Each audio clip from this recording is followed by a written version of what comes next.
Good morning and welcome to our board, the third mutual board meeting. We changed the meeting this week because next week is Thanksgiving and a number of our board members were planning on going out of town, so we wanted to be sure we had a quorum. The meeting packet says we were supposed to start at 9, but to be usual, we started at 9:30. So good morning and welcome. I will now call the meeting to order, and we actually have a full board with the exception of the one person who went to GRF, but we'll talk about that later. So we have a quorum. We will now have the Pledge of Allegiance led by our director, Susie King.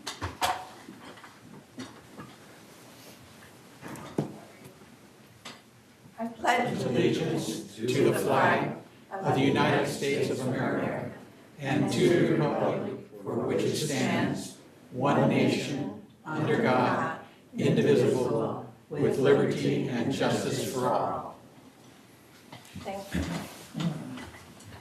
Okay, the media is present.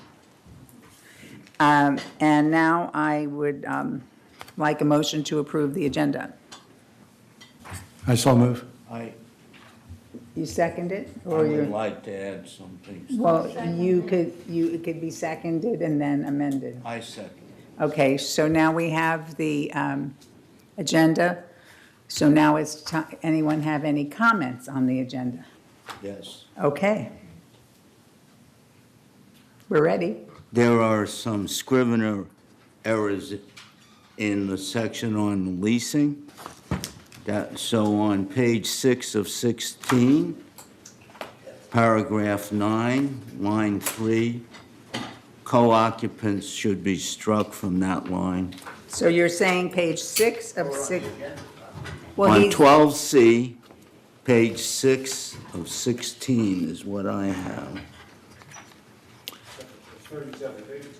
Well, the thing is Bert, what you're doing is you're correcting the items within the agenda. Yes. Oh, I'm sorry. So we could correct it when we get to the items, Great. so we don't get everyone You're all- right. Thank you. We don't want Bert to be crazed. Okay, thank you. So, is there anything else? Yes, I have an item. I'd like to put on 13B, take into consideration a resolution to support the resolution made by the United Board to for a call of a corporate meeting to discuss the issues surrounding the funding of the pickleball courts. Okay, so we have an amendment to the agenda. Can I, yes, Bunny? What? All right, so you seconded, so now now, does somebody else want to amend the amendment? Okay, 11B under deny request for tree removal, Can you turn your mic on? that would be a good Idea. Thank you. Another subject. Okay, when I read the notes, in the agenda, it also stated that staff was directed to trim the tree blocking streetlight and root prune tree to prevent the damaged driveway. I think we should add that, to, So Bunny, what you would like to do is remove something from the consent calendar and No. add it to discussion, so that, okay, all it is correction, for the approval. There was. okay, so before we vote on the consent calendar, we would bring Okay. that up. So we want to, okay? Right. Okay. Is there any, so we have an amended agenda, and does anybody else have anything they want to say, or we need a vote to approve the amended agenda, I have one more thing. On item 10, under the consent calendar, right? No, that's 11 is the consent calendar. excuse me.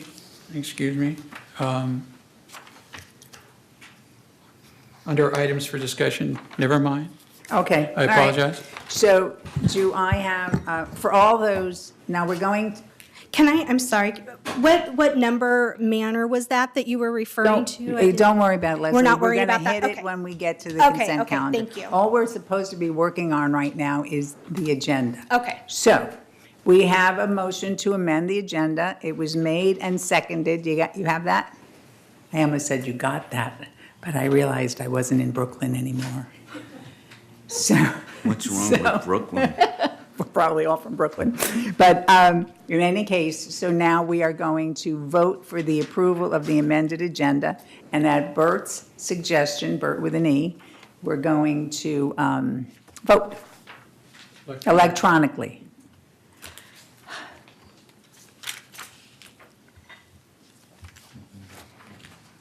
Am I allowed to vote? I have a voting screen.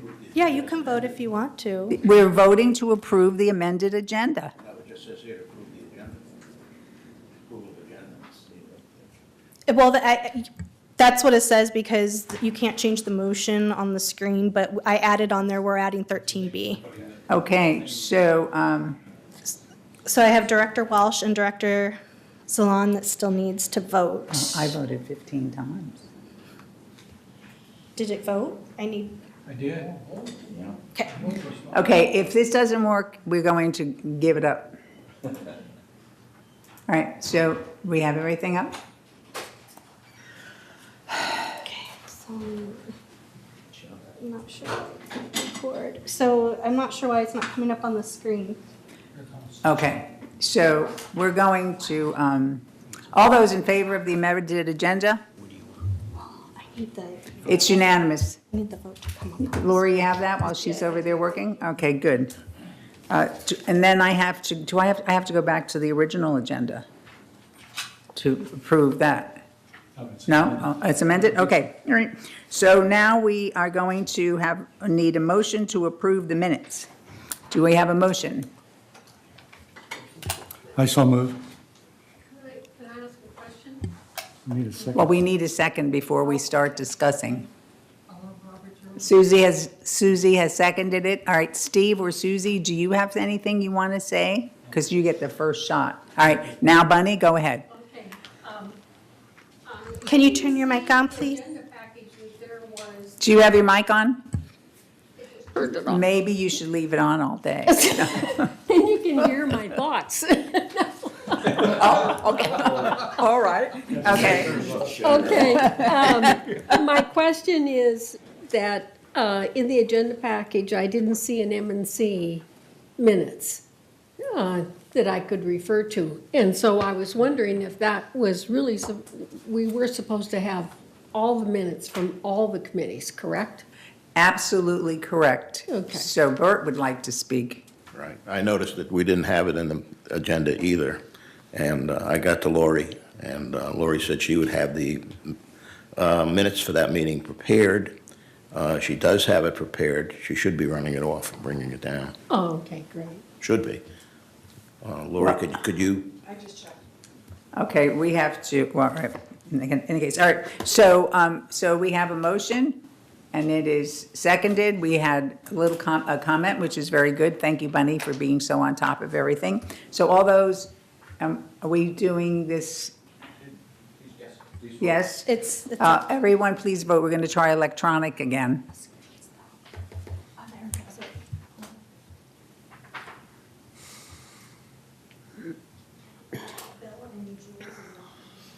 Oh, it's on there, not there. How come it's not on? Okay, I don't want to deal with this anymore, because the people at home are watching this. All those in favor? Okay, it's unanimous. All right, so the next item on the agenda is the report of the chair.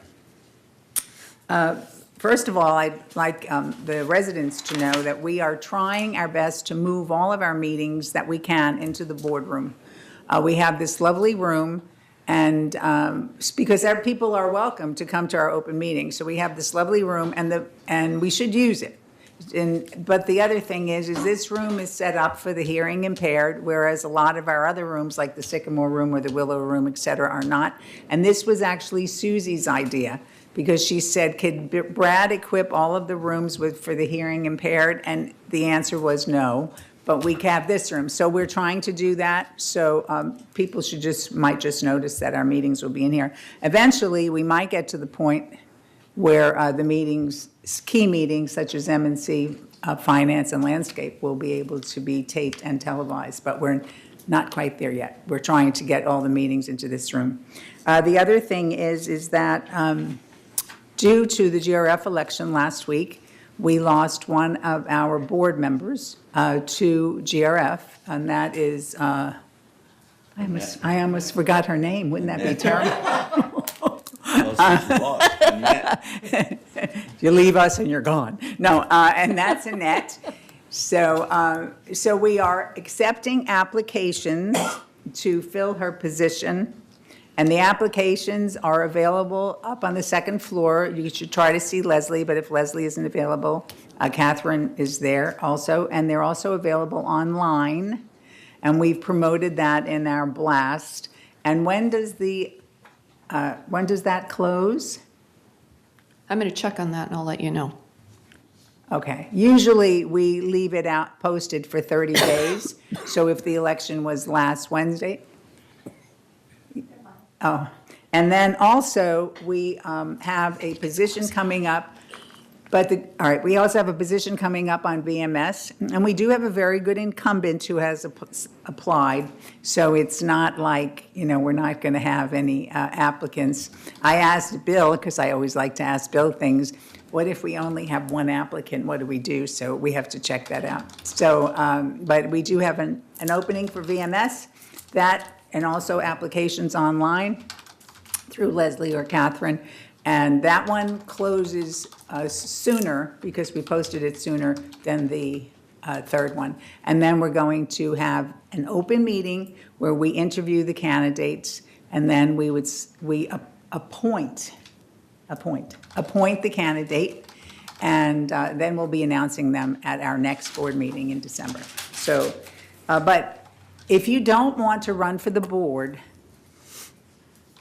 there are many, many committees for you to serve on to help guide and serve the community. M&C, energy, landscape, finance, so communication. So please, if you are interested in being an advisor to any committee, you could also either contact the board member, and all of the board members' names are usually listed here. Aren't they all listed here on the minutes? But also, you could always contact Leslie. Leslie is our admin, and she would let the head of the department know, or the committee. I'm so used to working. And they would get back to you. So those are my reports of the chair. And now we're going to go to the open forum, which is when we invite our residents to speak. So please come up, speak on any issues that are not on the agenda. Please come up and give your name and your manor number.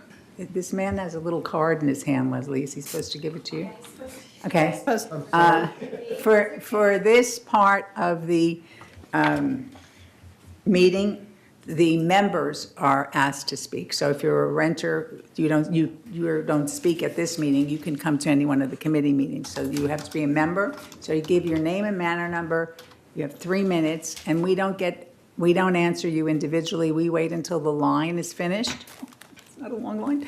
And then the directors will respond to you. And if it's a staff issue, our staff person will get you. Okay, name and manor number. My name is Sanford Glasky, manor number 5521C, and I'm here to bring some positive news to this group, finally. And that is our manor is scheduled to be painted within the next month. And our landscaping around our manor in the whole neighborhood has been just terrible. It hasn't been trimmed for 6 months. The landscape crew came to clean up and get the house ready for painting, and they did a marvelous job. I've never seen the landscape around our house so nice. I want to thank you all. That's it. Thank you. We'll make sure Appreciate compliment. that we thank the new head of our landscape department. He's really trying very hard. So thank you. Is there anyone else? Yes, next up is Jordy Daly.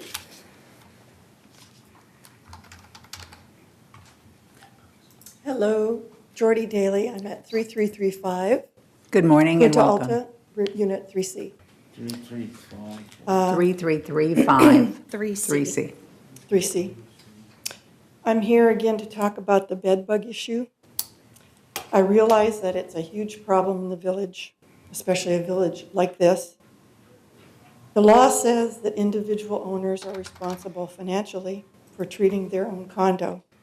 But in a multi-story building, it's not really simple, since you cannot eradicate bed bugs by treating a single unit.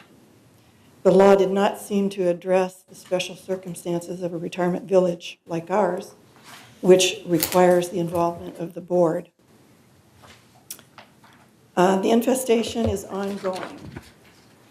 When the bedbug professional inspected Unit 2E in October, his professional opinion was that bedbugs were moving back and forth between Unit 3E and 3F.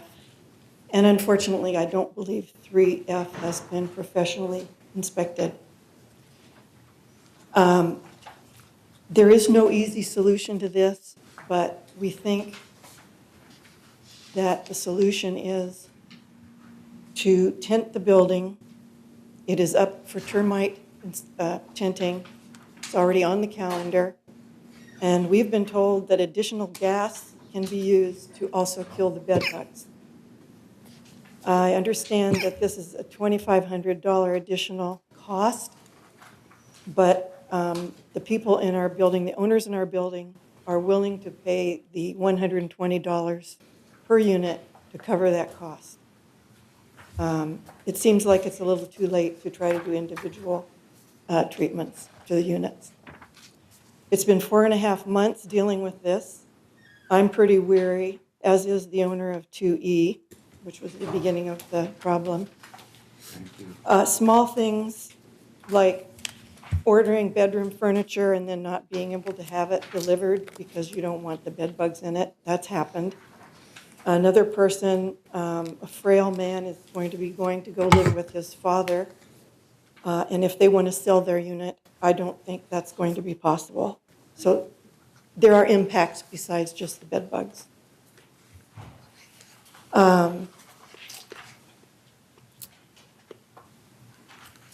I have tried about everything I know to do as an individual, and I don't have any power over any of the residents, owners in my building, to do the right thing. And I was really hoping that the board would move a little faster on this. So I would like the building to be tinted either the first 2 weeks of December or no later than January 15th. Or I just feel like I have no other option but to take legal action. I really can't live with this anymore. And the people who actually have the infestation, it's just not right. So I don't want to take this action, but I'm out of options. And I hope the process will move forward and we can resolve this. I don't want to have animosity toward anyone here. I just want to get the problem fixed. I have never filed a lawsuit or gone for legal counsel in my life for any other issue, and I really don't want to do it now. But if I have to, I must. Thank you.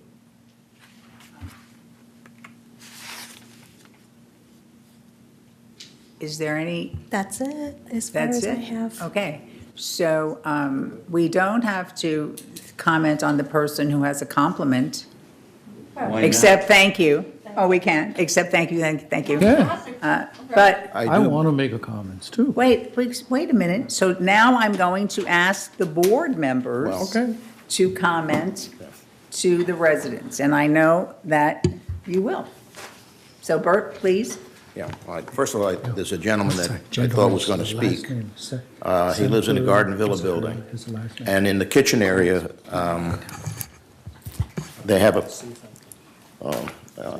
shelf, okay? But throughout the kitchen area, there is no electrical outlet. So there's no possible way anybody could plug in a toaster, a microwave, a coffee pot. Does this have to do with the bed bugs, or is this? No, I'll answer that. I'm surprised. I expected him to stand up and show the pictures. But in any event, we'll pursue that one. You don't want to speak? No? Okay. I don't know whether you can hear or not. With regard to the bed bugs, we do know the problem exists. We are on top of it. In fact, I've found multiple ways in which the bed bugs are getting from unit to unit, including, we found bed bugs in the dryer vents. So people are taking their clothes, they're fluffing them up and putting them in the dryer, and the bed bugs are getting in from manor to manor within the building. Okay, so we recognize this problem, and it's not an easy problem to deal with. And I suspect the solution will ultimately have to be tenting. And I appreciate the comment to know that the residents are willing to share the cost with the community. I don't know how else we're going to be able to deal with this problem, but we are on top of this problem. We are seeking possible other solutions. So don't feel that we're neglecting you. I was going to report this. Needs to move a little faster. It's very difficult. Well, okay. The thing is we have gone over this with our M&C, the chair of M&C, and told him how important it is. So you're coming to this meeting will propel Bert to ask them to move faster, because that would be a terrible situation. So we have your name and manor number. Bert knows how important this is, as does the rest of the board, and we will seek faster action than, I mean, we said we wanted a way, once somebody complains, what do we do about it, et cetera. But when it's there, when we know it's there, we have to step out of the fact that we don't have this entire procedure done and address it. So I'm sure that you will get an answer very soon, very soon. May I say something? Certainly. I don't see your name. over there. Actually, it's on our agenda this afternoon in our closed meeting. We recognize this is a very serious problem. Okay, so. Director Tung is Oh, I'm sorry. called to speak as well. Well, see, that part doesn't work. I don't have a list of the speakers. View speakers list. Oh, there it is. No, all right, James Tung, go right ahead, please, Mr. Tung. Well, I appreciate so much, Mr. Sanford Glaskey, that the good comments about landscape, as you said, about 6 months or so. Every time when I read the Globe, the letters to the editor, I so hate to read them because everything is complaint about landscape. And, I'm glad that Bruce Hartley, the acting manager for landscape now, is working very hard. I will cover the detail, but thank you so much for such a good comments about landscape. Thank you. If you're done, I have a question. I don't see your for name Lori. on the speakers list. Well, I pushed it. I pushed the button. Okay. I think- I don't have any time left, Okay. according to them. You had to ask. Lori, who is actually on staff taking care of the bed bug issue? I mean, who's taking responsibility for taking care of it? Right now, I am pretty sure it's in compliance. Oh, in compliance? Yes. Okay. Well, no. No? No, the compliance would be people ignoring, getting them in and ignoring it. But the extermination part, or getting rid of them, is Would be Ernesto. Ernesto. Well, Right. That's who has to come up with That's the just program. what we want to talk about specifically. In the Who's in con- charge? Ernesto. Yeah, okay. The whole Because program. Right, because, before the last 2 or 3 years, I was probably the only one in the village who had a great experience with bed bugs when I was a young man traveling through Southeast Asia, and it's no fun. It needs to be taken care of right now. We did that. I used to attend meetings before I became a board member, and there was a time when I think Carol Moore was on the third board, and there was a situation in a 3-story building that we tented to get rid of the bed bugs. And part of the problem is, and it's happening in hotels and every place around this country, is because the chemicals they used to use to kill bed bugs were so toxic that the EPA had to come down and say, these are carcinogens, you can't use them. And so they've had to come up with alternative means of getting these bed bugs, which are a lot more labor intensive. And so this problem is starting to, it has been for the last 4 or 5 years, been a real problem throughout the country. Anyway, that's my comment. But we just got the minutes from the M&C meeting handed to us, and on item D, item 7D, it actually says that discussion ensued regarding bed bugs, and staff was directed to provide an organized plan on how to deal with bed bugs at the upcoming closed session. So we talked about it, and we said we have to do it we have to rush on it. So it's come up more now. It hadn't come up for years, and now it's just suddenly coming up. So we'll put some speed behind it. Okay, so we are now finished with are there any other responses to the residents? No? Okay, so the next item on our agenda is number 9, and that's an update from VMS, and that will be done by our VMS representative, Donna Dwality. Good morning, board members. Yes? Good morning, Donna. Thank you, Steve. That was Maria. She needed your attention.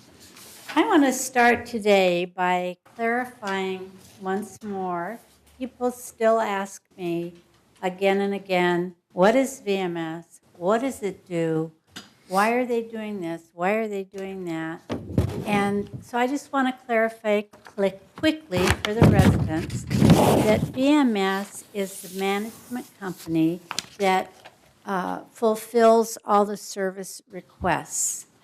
The policies are made by the boards, Third and United and GRF. They make the decisions. They, in their meetings, decide what's to be done, and they're contracted with VMS, which is the board I'm on, and we oversee the staff, and we oversee the director, the general manager, Brad Hudson, and the staff are the people that provide the fulfillment of whatever the requests and the contracts are. But we don't make decisions and we don't make policy. That's done by the boards. So I wanted to clarify that. And we've been getting I've been personally getting a lot of flack lately from people. Why did you do this? Why aren't you doing that? And it's kind of like, well, not our job. And I also want to address, again, the residents about the rumor mill. Boy, are they flying fast and heavy right now. For some reason, I don't know why, but all the old bad rumors are resurfacing and the accusations. And I just want to say, don't be part of that. And if you don't know something as a fact, it's probably best to find out what the facts are and not be into spreading bad information. It's frightening for the residents and they overreact, and so it's just not a good idea. You know, the new issue of The Breeze, I think, is coming out on your email today or tomorrow. It's right around the corner, maybe today. And there's a lot of good information in The Breeze, and they do answer a lot of questions about what's really happening. So if you're not on board to receive that, please get on that so you'll get The Breeze every month. And it's getting larger and larger, but we're putting out information to the community, and it's a good source of factual information. Donna, how do yes. they get on the list to get The Breeze? You have to contact Lori. LagunaWoodsVillage.com, and it's in the upper right-hand corner of the webpage. And it lets you sign up there? Yes. There you go. LagunaWoodsVillage.com, upper right-hand corner, there's a place to sign in for getting The Breeze every month. I want to, what else do I want to do? Oh, I want to talk about the employee recognition that we had every quarter. That's 4 times a year. We have a meeting, and the different department heads honor excellence in their staff. So those people who have provided excellent service and are the best workers, they get acknowledged with a plaque, and I think possibly something else. But they had that meeting on the 30th of October, and the VMS board was there, and seeing all the wonderful accolades and the great team spirit. The staff is just amazing how they're working together, and their whole attitude is so positive. I have a list of those awards that were given. If you would like to see them or hear them, I'd be glad to read them. And also VMS, Brian Gunner in Recreation and his staff made a wonderful Halloween party. And they used the empty rooms upstairs that used to be the gym, and it's empty now, and they decorated it, did a great job. They had a chili cook-off for the employees, and they were all in costume, which were great. And 3 of our VMS board members went and were the judges for the costumes. And so, I mean, Brian's providing great opportunities for the staff to be together, work together, and is really creating a wonderful team spirit in the staff. Chris Spar, who's the Director of Resident Services across the hall, came to our VMS meeting yesterday and updated us on all the changes and all the positive things that they're doing over there. And I have pages of information, which most of it I don't understand because it's in numbers and statistics, which I don't do very well. But they're repurposing the space in their offices because it's not practical right now. And they have a schedule where they're repurposing that space. They're going to, and security is going to move upstairs where the old gym was, so they're repurposing that. And it'll be probably about 6 months. They have a timeline where they're making the changes bit by bit, and probably 6 to 8 months from now, it should all be done, and it'll be much more workable. And as the residents are saying, when they're going in now to resident services, the way it's working now is really helpful and wonderful, and people are very impressed. Chris is doing a great job over there.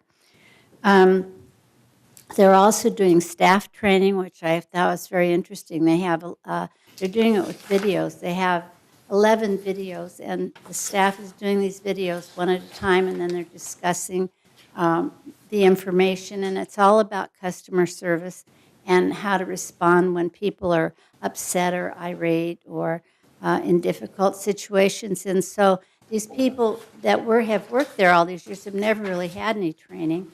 And so they're excited because they're learning how to handle requests for services. And it's a great program that Chris is doing. And as the gentleman said, I'm not getting attacked anymore by all my neighbors about the landscaping. I was afraid to walk out of the house. I put a bag over my head so people wouldn't recognize me because I was getting accosted on people complaining about the landscaping. Unbelievable. That's stopped now. People are coming to me just like this gentleman saying, my gosh, Donna, they came to my house. They brought all the plants. I've been for 6 months trying to get something done. It's done. It was done in a day. It's so wonderful. So Bruce Hartley's doing a great job in landscaping, and we're seeing the results of that. So I hope it continues. It's making people very happy. And I guess what I want to do is invite these directors from Third Mutual to come to our VMS meetings whenever you can. We have each meeting, we have one of the directors that comes and gives us an update. And so on 11/29 at our meeting, Ernesto of M&C will be there with an update. You have a chance to ask questions, make complaints, or whatever. And we try to schedule our guests that are coming to make reports at the beginning of the meeting so that you don't have to stay for the whole meeting. You can get that much in usually the first hour. So Ernesto will be there on the 29th, and also Lori will be talking about our strategic plan on the 29th and where we are in that big picture. And on 12/6, Chuck Holland, IT guy, will be there talking about what's going on with IT. And on 12/26, same date, I guess, 12/20. 12/6 is Chuck Holland, 12/20 is Brian Gruner, Recreation and Special Events. And I also wanted to mention the annual volunteer luncheon. The boards of Laguna Woods Village are cordially inviting people to attend the annual volunteer luncheon. Last year, there were a lot of people that didn't know about it, and they were overlooked, and they were very upset. And I got a lot of calls from people, how come I wasn't invited to the luncheon? I'm a volunteer. So on December 1st at 11:30 a.m. in Clubhouse 5, there's a luncheon. Tickets are required, and if you're a volunteer and you want to come to the lunch, call Catherine Laster at 597-4382 for more information and to obtain a ticket to the volunteer lunch. That is Catherine Laster at 597-4382. And that's all I have. Thank you. Thank you, Donna. Yes? Bert? Yes, Bert? Is the VMS board going to meet in the boardroom in the future? We haven't talked about it. We talked about it way back, but because our board is closed to the public, it's only members can come. I don't know if it would be feasible. The reason I ask is that it was getting pretty crowded the last time. I know.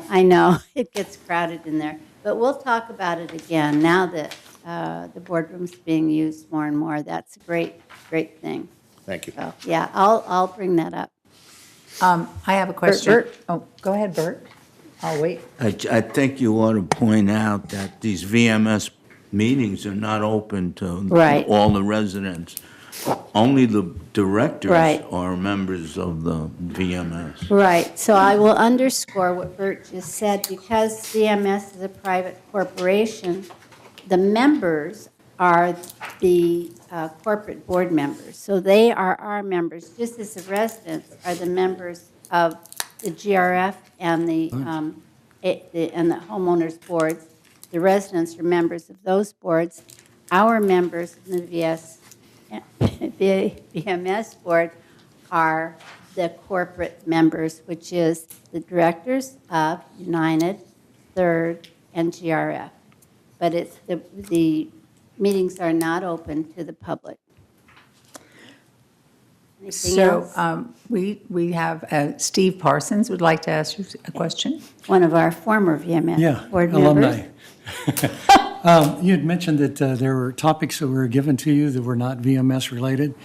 If there are any for Third, could you pass them on to us so that we know some of the things that you're hearing about? I'm not sure what you're referring to, Steve. Okay, at the beginning of your talk, you talked about have people contacting you on topics that are not Oh. necessarily VMS. But Oh. if they relate to Third, could you pass Okay. that on? Oh, yes, and I do, Okay. yeah. People, they approach us all the time, as you know, and they want to know about this and that and the other thing. And I will explain that's not my purview. That's GRF, or that's Third Mutual, you need to contact them. And mostly they're friends and neighbors who ask me on an informal basis. And most of the comments that I've had in the last year have been about landscaping.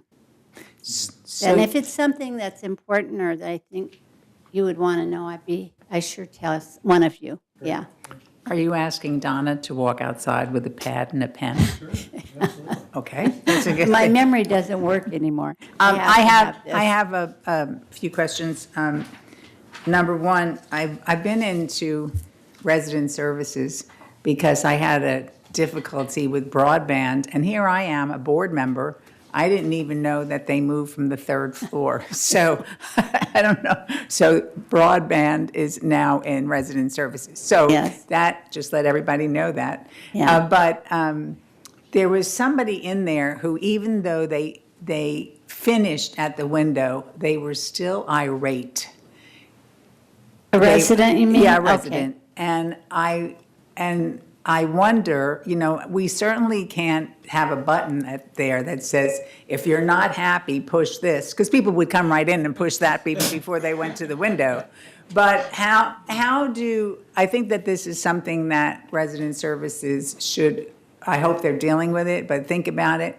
What if the person isn't satisfied? Because when you have a problem, it's very difficult to be satisfied. You know, you want it done now, et Right. cetera. So I would think that that would be something that we could work on, because the person who is the customer service person might be giving an answer. I don't know if they can Right. call somebody else, so I saw that happen. But the last question is, and maybe you don't have the answer, is what are we doing for holiday coverage? Maybe Lori could Lori answer would it. probably know Lori, that, because the residents like to know on a 4-day weekend that's coming Yeah. up, our resident service is going to be open, and that we have an MOD and security and all that. So Lori will, okay. Yeah, Lori will handle that one. And I think what you said is a really good idea. And because Chris, the director there, is so customer service oriented, I'm guessing, don't quote me, that she would say, just like any other business, if you're not satisfied, ask to talk to the supervisor or the next person up the line. So, but we'll make sure people understand that. Yeah, I mean, maybe just has to be a little sign that says that, Right. I don't know. But Yeah. I saw that, and I felt so bad, but I had my own problems, I Yeah. didn't want to get involved. Yeah. But, okay, thank That's you. a good idea. Thank you. Thank you very much, Donna, and thank you for serving on VMS. And happy Thanksgiving. Just to go back to what I had said in my comments, to apply for the board, to put in your application for the board, it closes on December 8th at 5 PM. To put in an application to be a director on VMS, it closes on November 27th at 5 PM. So that's November 27th at 5 PM for VMS, December 8th at 5 PM for third. Okay, so now we will turn it over to the in charge, because the CEO is on vacation, Lori. Thank you, Third Board, and also thank you, Donna. Brad has been announcing at each of the board members that Jackie Giacomazzi is retiring in the spring, and so we've done a recruitment for her job, and we'll be doing interviews. And then I'm also leaving in the spring, and it's not because I don't love this place, because I really do love this place, but I'm getting married and we're building a home in Prescott, so after 32 years, I'm going to slow down a little bit, maybe. Anyway, and then I'd also like to talk a little bit about landscaping and carport cleaning and some of the projects that are going on. First off, we're starting the next round of carport cleaning before the end of the month. So hopefully we'll get some kudos on that too. And check the breeze that will be out in your mailboxes late this evening for if your carport is one of those that will be cleaned. We're also doing garbage scrubbing in the garden villas. It's going to begin within the next few weeks. And then there's going to be turf repair or Are you scrubbing the garbage? garbage, right, The Are trash, you doing the trash rooms? the rooms. The rooms. Sorry, Bruce left a word out. So we're going to be scrubbing the garden villa trash rooms And there's a within the next few weeks. There's a schedule out for that, too? Yes, that'll also be in the breeze. How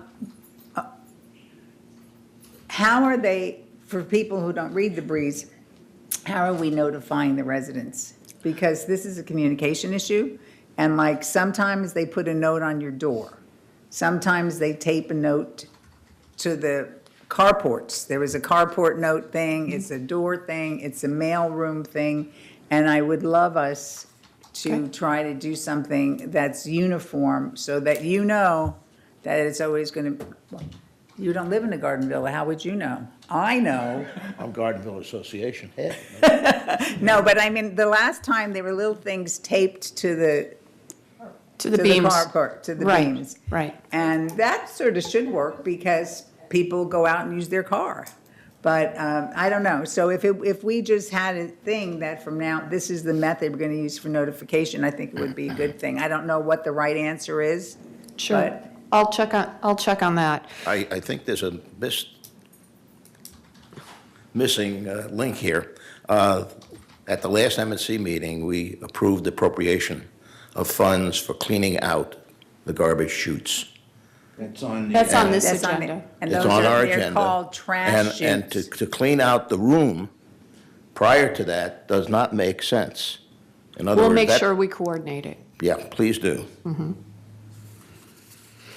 Okay, so we're also doing, we'll make sure that we put something on the door that we're cleaning it, both for the chute and for the room. May I make a comment here? We've discussed this, we keep discussing this at our communication meetings. And I think there's no one way that you can communicate with all the residents. So we need to keep exploring all the avenues of communication, and this would be a good one, too. Correct, and it's in the breeze, and then it's also on the website as well, but we'll put a sticker up too. Well, note the up. thing is where is the sticker gonna go? Because you know, like, is it gonna go on the people's doors, which is a lot of work? Does it go in the mail rooms? Does it go It should go on the and- trash room and- door, trash room door? yeah. Okay, but I think that we're not asking you to determine that now, but there should be a place where they notify for the parking areas, for the trash areas, and to minimize the amount of signs and labor is a good thing. You know, you don't have to be running from door to door. That's, you know, a lot of paper and a lot of energy. But just so that we know, and that would be something that could even be discussed at the Garden Villas, this is what we've decided to do, so be on the lookout for these things. But you just have to work that out with staff and Yeah, I think what we'll do is we'll just do an SOP on that, so that all of the maintenance people that are doing it know, and they know what kind of form to use and all of that, and we'll do a sample. So we'll knock that out. right. Yeah, because sometimes they use our third logo, Right. sometimes they don't use the third logo. Right. So yeah, that would be an excellent thing. And it's always has a possibility to be changed, modified, Right. whatever, but just Right. to try to start somewhere, because it must be hard. So Some it'd be- use blue tape, some use Right. silver tape. You shouldn't be able to see the tape. It should be Well, rolled on the back. I Anyway. see it, because I'm not looking at the back, it's Right, on the outside.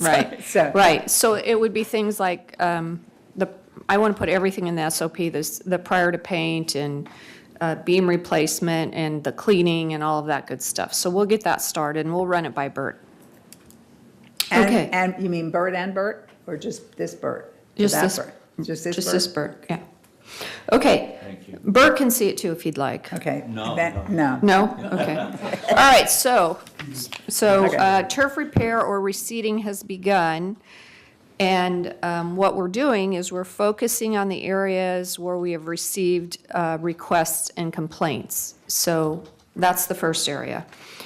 Slope V-ditch cleaning and catch basin cleaning is continuing in third in preparation for the winter. Slope maintenance is beginning and will continue through the winter.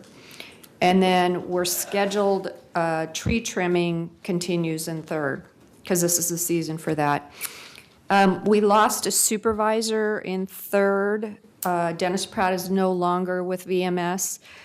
And so what we've done is we've added supervisors to third from other areas. We've spread the work, added an additional supervisor. We also have a supervisor in background getting ready to hire, subject to the clearance. And they're going to help then with many of the open tickets being resolved and continued focus on clearing for pending work. For example, prior to paint, just like the gentleman mentioned. Many of you know, but I want to make sure that all of our residents know that there's no more do-right with regard to dry down. Thanks to Velney, we have 3 different contractors for dry down now, so it'll make it a little bit more competitive, and that's something that the board asked us to do and we were able to do. With regard to capital improvements, the LH21 stairwell beam replacements, we're currently working on replacing the stairwell beams and dry rot supports on 6 LH21 buildings, which include 3336, 3371, 4025, 4026, 3500, and 3501. And this will also be in the Breeze. Additionally, there are 4 more buildings scheduled for this year. Copper pipe epoxy lining, we have 5 buildings scheduled to start copper pipe epoxy lining on November 24th. Red curb reset, we'll be continuing the removal of red paint on curbs throughout Third Mutual by next week, totaling 1,700 lineal feet, and that's about 500 spots, right, Bert? 17,000. 17,000 linear feet, but about 500 parking spots. Roof replacement, we're currently replacing the built-up roof at Garden Villa Building 2385 with a cool roof. This will be completed November 20th, right in time for Thanksgiving. The blast,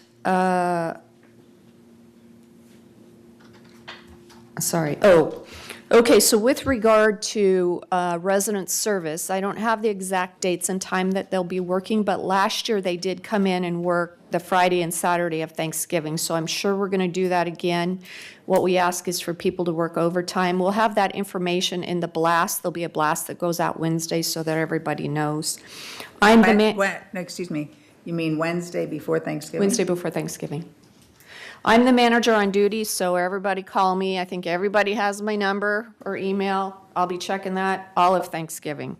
Can I ask a question here? You know, there's another problem somewhat related to this, and that is weekends. We just got another complaint about a plumbing situation that occurred during the weekend. And I know we have an outside company that's supposed to respond, but I don't think this process is really smooth and working as efficiently as it should. And I've had problems when I was the manager on duty with that same issue. So I think what we need to do is we need to have an SOP on that, and that the boards need to be aware of that SOP, and that the managers on duty also need to. It's kind of right now in security, and so the watch commanders and everybody know, but I think they need to share it with us so that when I get emails, even when I'm not manager on duty, I can have that information. I think one of the problems is communication between security and resident services. Yes. Okay, so I have work to do here, and thank you for having me. You're welcome. So now we, Can I ask a question? oh, your name isn't on the list. Well, I didn't know you were using. Okay, of course. Okay, James, go ahead. Well, I just question for Laurie, that, so while Dennis Praise left, who is taking up his supervising area? Which supervisor? I know Mike Swingholm's helping a little bit in that area. Don't get excited because he's not getting relocated. And like I said, we have one in background, and everybody's pulling a little extra load, and they have been even before Dennis's departure. So we're just going to keep that going, and Bruce has rolled up his sleeve, and he's working on that. And I might also announce that we are looking for a landscape supervisor and a landscape manager. So residents need to know if you have relatives or friends or anybody that qualifies for a landscape supervisor or a landscape manager. If you submit their resumes to us and we hire them, you get a $25 gift card and free tickets to the PAC. So please send us the information if you have any leads on anybody that qualify for those two positions. Thank you. Thank you, and thank you. We had a meeting, and landscape was there, and we were trying to review with Bruce, what do you do if there's a landscape need? And I just bring this up because too many residents talk directly to the gardeners. And Bruce asked, because he's really trying hard to improve this area, that if you need something, you should contact resident services. If something is is broken, if something is not in looking good. Because sometimes I walk around and I'll say, oh goodness, I should report this or something, and then I forget. But we should always go to resident services first. And then if we don't get any response, or if it's like too long, which has happened in a lot of situations, what should they do next? Contact Catherine, contact Bruce? Because sometimes they wait for a long time, so. Right, it's best to contact Catherine after that. Okay. And how does somebody contact Catherine? You can email generalmanager@vmsinc.org, or I don't have her number in front of me. Okay, well, so that's I'll get fine. that. That's fine. Well, if you could get it, and then we could, because the thing is Catherine does an excellent, excellent job with taking care of resident issues. And we're just trying to improve things. So if you put in a request and it's really needed, and it looks like it is being ignored, we're never trying to ignore it. So just take it up to the next level, which would be Catherine. I have her phone number here. Oh, okay. Yep, good, I do too. 949-597-4265. Okay. We all have her number I'd now. like to comment on that. I think we wanted to set up a procedure where you call resident services first. If they don't respond in a reasonable time, say a week, you call them again. Oh, okay. Okay, you give them 2 shots. At that point, go to Catherine. Okay, see, I skipped it. I'm very impatient, so it's my problem. So I skipped a level. Okay, let's follow go to resident services. A week goes by, contact them again, and then, unless it's, an emergency, then it's different. But if it's just a everyday run-of-the-mill type of thing, please do follow what Bert says. Thank you for correcting me, Bert. That wasn't a correction, just an addition. Okay, so the next item on our list is the consent calendar, and this would be your time to, okay. So do I have a motion to approve the consent calendar? Do we have a second? All right, second. Are there any comments? Yes. Okay. On 11B, where it says 55193, deny request for tree removal, I think we should add the words, because in the minutes, I read that it said the committee also directed staff to trim tree blocking street light and root prune tree to prevent damage to driveway. And I thought that was important to add that because basically the minutes are what gives staff direction. And there was more to it than just deny the tree removal. So can we edit the consent calendar because we're still denying it, we're just, okay, so. Wait a second. Excuse me. So do we want, or do we have to move that off and put it as an item for discussion? What? Can I make a comment? Well, Well, no, what I'm Bonnie's point is, we still, consent to deny the removing. Correct. However, there's a reason, when, staff will take action to just sort of take care of that situation. Okay, Because so there's all a- I'm asking Yeah. is how do we want to do it? We totally understand what you're saying. We're denying it, but we're doing we're doing this other stuff that's necessary. So do we keep it on the consent calendar with a modification? Is that what we're going to do? Yes, And- yeah. And do we have any, so Bert, did you have something you wanted to say about that? Yeah, I just wanted to know if it's in the report for the landscape committee, I'm trying to look for it.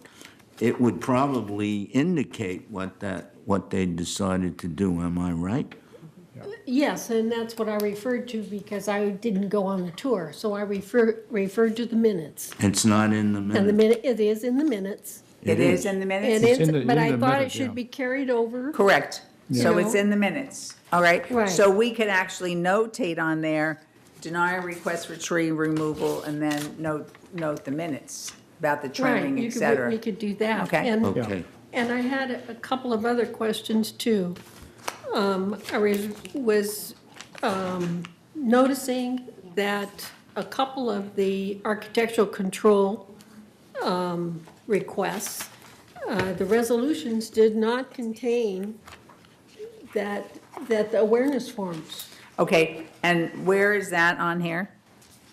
You have 11A. 11A. Okay, so are you asking that we remove the architectural control recommendations to items for discussion? Do we need to add it? Is it a clerical, something that we just missed, or did it happen? I have no idea. Because there's nothing to refer to that. Because architectural control is making recommendations, but they are Right. not ruling on it. So if they're making recommendations, there should be the backup here, so when the board votes to consent, they know what it's supposed to say. It is a standard operating procedure that those forms be sent out, And have they been? and they have been. And is it No, noted it's not. anywhere? They have not necessarily been No. received, but it is conditional, okay? These rulings are conditional on the fact that those forms have to be received. No, we don't send those forms out anymore. The board gave us direction that we have a new process where we send a letter out ahead of time for variances. We give them all the information and we invite them Write to them an back, or architectural. to write. Right, to an architectural committee Correct. meeting, so that they can come.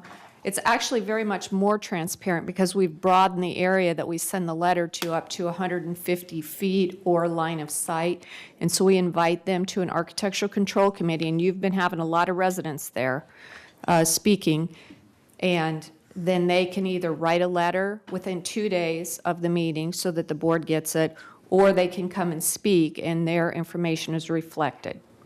So basically, what we're saying is the Architectural Control and Standards Committee recommendations are contingent upon all of the requirements. Right. Correct. So I think in the future, if you could just put that there on your line, or contingent upon, because we put that in the letter that we send also. Okay, so Bunny, does that work then? Yep. Okay. So that's just an edit in the procedure, and it Well, would it's be, added in the procedure, and then does that need to be called out in the resolution? Because one resolution called out that there were awareness forms and the other two didn't. So I think that it I'm should be asking called. if it's necessary that we also call it out in the resolution. Well, if anything, we should be consistent. I agree with that. I love consistency. So what are we saying is going to be consistent? What is the preferred manner of consistency? So what we need to do is we need to add a whereas to the resolution that says that that letters have been sent out ahead of time and when they were sent out and to whom within the 150 feet, not necessarily by manner, but that they were sent out. That needs to be a standard whereas in the resolution. I agree. Thank you, Bunny. Okay. I know I'm. Okay, so do we have to do anything to vote on that, or that's just a procedure? It's a procedure. We're not voting on any new thing, we're just adding that as a procedure that is going to be in the In the future, documentation yeah. for the future. Okay. All right, so based on all of these conversations, we have a motion to approve the consent calendar. We know a few actions that have to be taken that do not impact us consenting or not consenting. It has to do to improve it. Right. So based upon that, can we vote on the consent calendar? Okay, all those in favor of the consent calendar? Okay, my goodness. I looked up and we've only been here an hour and 2 minutes. Keep going. Okay, the result is 10 yes, 0 no, 0 abstain. Okay, so the next item that we have is unfinished business, 12A. Bert, are you doing all of these? Yeah. Okay, good, I could.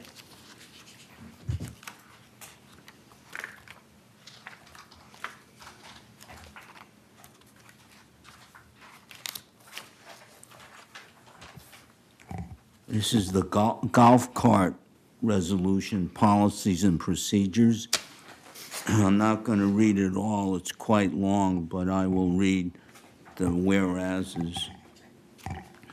Whereas the Third Laguna Hills Mutual, TLHM, Board desires to set golf cart policies and procedures, including decals, RFIDs, fines, and whereas residents are required to register golf carts, and whereas electric golf carts plugged into common area electricity must pay the current annual golf cart charging fee, and whereas registration includes application of a golf cart reflective, tamper-resistant decal, which must be visible at all times, and whereas should a golf cart leave the community on any of the various golf cart paths provided within the city of Laguna Woods, member must obtain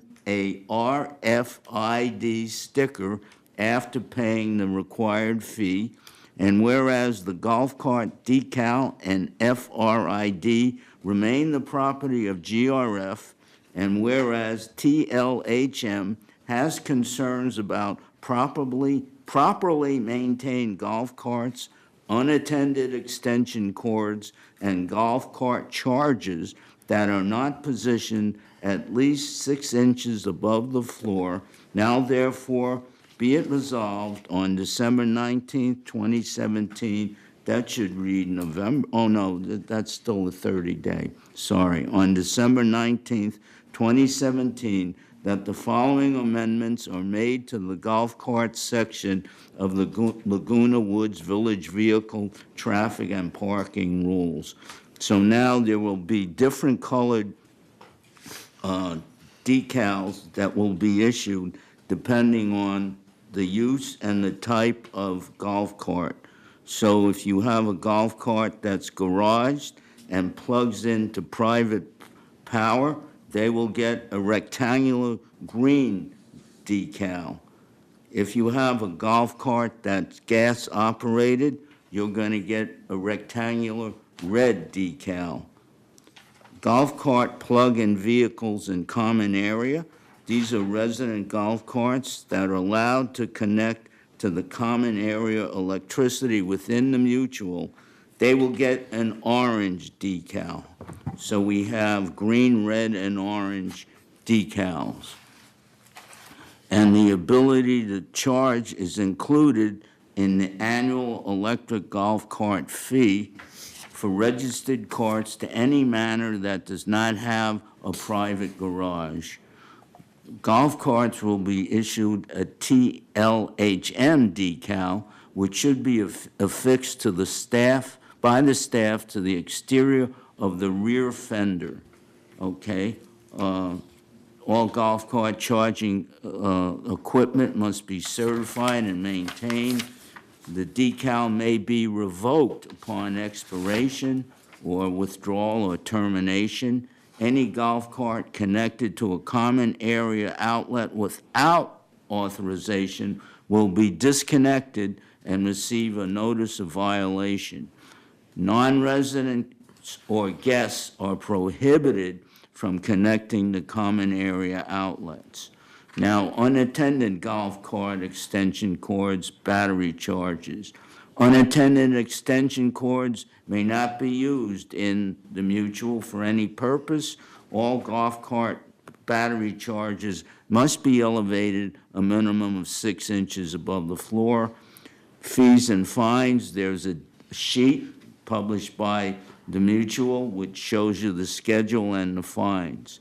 And resolve further, residents found with unattended extension cords and or golf cart charges that are not a minimum of 6 inches above the floor will be subjected to fines. And resolve further that resolution 031776 approved on July 18th, 2017, and 031799 approved on September 19, 2017, is hereby superseded and canceled, and resolve further that the offices and agents of this corporation are hereby authorized on behalf of the corporation to carry out this resolution, I move. Do we have a second? Okay. Any comments? I am curious. The sticker is owned by the mutual, and I was just wondering, does the mutual have the right, in the event that the individual owning the cart does not pay their assessments or fines or any other reason that why we are charging them, would we have the right to remove that sticker and deny them the privilege of charging their golf cart? That would come up to compliance, and that could be one thing that is part of the penalty, the discipline. Okay, so that's a question as to procedure after this procedure. Correct. Right? So that's something that we could get more information on for the future. But for now, you have no question with the motion as it No reads. question with the motion, just a clarification. Okay. And I'm just wondering, do we have to take this up with our lawyer? Well, let's start with something that compliance has to say, but we're not going to drop this, all right? Okay. So, okay, We don't have to vote. We don't vote have to 30 vote? days. No, it so, says, all right, so we're done? yeah. All right. There's actually a bullet for that, Bert. It's on page 404, and it's next to the bottom where it says decal may be revoked upon expiration, withdrawal, or termination from the program or noncompliance with these rules. With these rules, not with, I'm sorry? yeah, it doesn't cover, I don't think, fines or fees or chargeable service if they don't pay. I think what Bert is saying is if they have other violations aside from golf carts, we should be able to take that decal away. Right. Well, I think that definitely is something for legal, because Right. so too, if a person doesn't pay their assessments or fines for chargeable services, they're not a participating member of the community. On the other take away side, their TV. we can turn off their TV. Correct. But I don't know, what are we going to do, not let them in the gate? I mean, so I Well, think that's. it's a golf cart. I'm No, not but, saying about a but car you could, sticker, but but the a golf cart. the argument would be, you're starting with my golf cart, then you're going to not let me swim in the pool, and then you're not going to, so I think we have to take it further. So I can't throw my trash out, whatever. So I think it looks like good further investigation, but we can't turn this into a police state. Okay, so Bert, so now you're going to do number B? Yes, this is plug-in electric vehicles. Whereas the board adopted an electrical vehicle charging policy for plug-in electric vehicles to utilize 120-volt outlets in common areas, and whereas residents are required to pay an annual prorated usage fee for every PEV stands for plug-in electric vehicle, registered to any unit that does not have a private garage or private charging station. And whereas a recommendation has been made to allow residents to opt out by signing a waiver if they don't plan on connecting to Third Laguna Hills Mutual Common Area Electricity. And now, therefore be it resolved on January 16th, 2018, that the following amendments are made to the electric vehicles section of the Laguna Woods Village Vehicle, Traffic, and Parking Rules. Is that the right date, January 16th? No, it's not.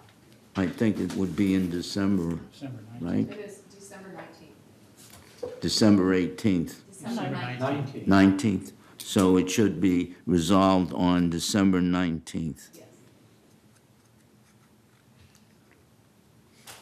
Okay, here are some general rules as part of this. Non-resident and guest PEVs are prohibited from connecting to common area outlets. Any PEV connected to a common area outlet without authorization may be disconnected and/or owner contacted by security and may be subject to other enforcement actions. Owners of PEVs are solely responsible for the proper use and maintenance of their vehicle and any associated equipment used in charging the vehicle, and may not make any authorized alterations to mutual outlets. Resident PEVs of other types, battery, electric, and plug-in hybrid vehicles, are allowed to connect to mutual common area electricity upon payment of the electricity user fee set by the mutual board, and resident must properly display a mutual issued EV, electric vehicle decal on the vehicle. Okay, I don't know if we need to go into the rest of that detail, but the EV decal signifies the PEV is authorized to connect to outlets in the third mutual common area only. Connection to outlets controlled by GRF, United, or Mutual 50 is prohibited except for self-contained fee-per-use charging stations. Connection to an outlet metered at any individual TLHM manner is prohibited without the controlling resident's express permission, and residents may request to opt out of the mutual EV decal program by submitting a signed waiver at resident services indicated they will not be using the mutual common area electric. And they understand the consequences, the fines if they violate the mutual EV decal policy. Fees and fines, again, this is on the TLHM feed sheet and schedule of traffic and monetary penalties. Unattended extension cords may not be used in the third mutual for any purpose. Resolve further that residents found with unattended extension cords will be subject to fines. Resolve further that Resolution 031776, approved on July 18, 2017, and 031799, approved on September 19, 2017, is hereby superseded and canceled, and resolve further that the officers and agents of this corporation are hereby authorized on behalf of the corporation to carry out this resolution. I move. We need a second. Is there any discussion? No, we need a second first. Yes, Bert seconded it. Oh, I'm sorry. I just, one point, and it's in the report for staff, where they call out that the decal there asks for make and model number.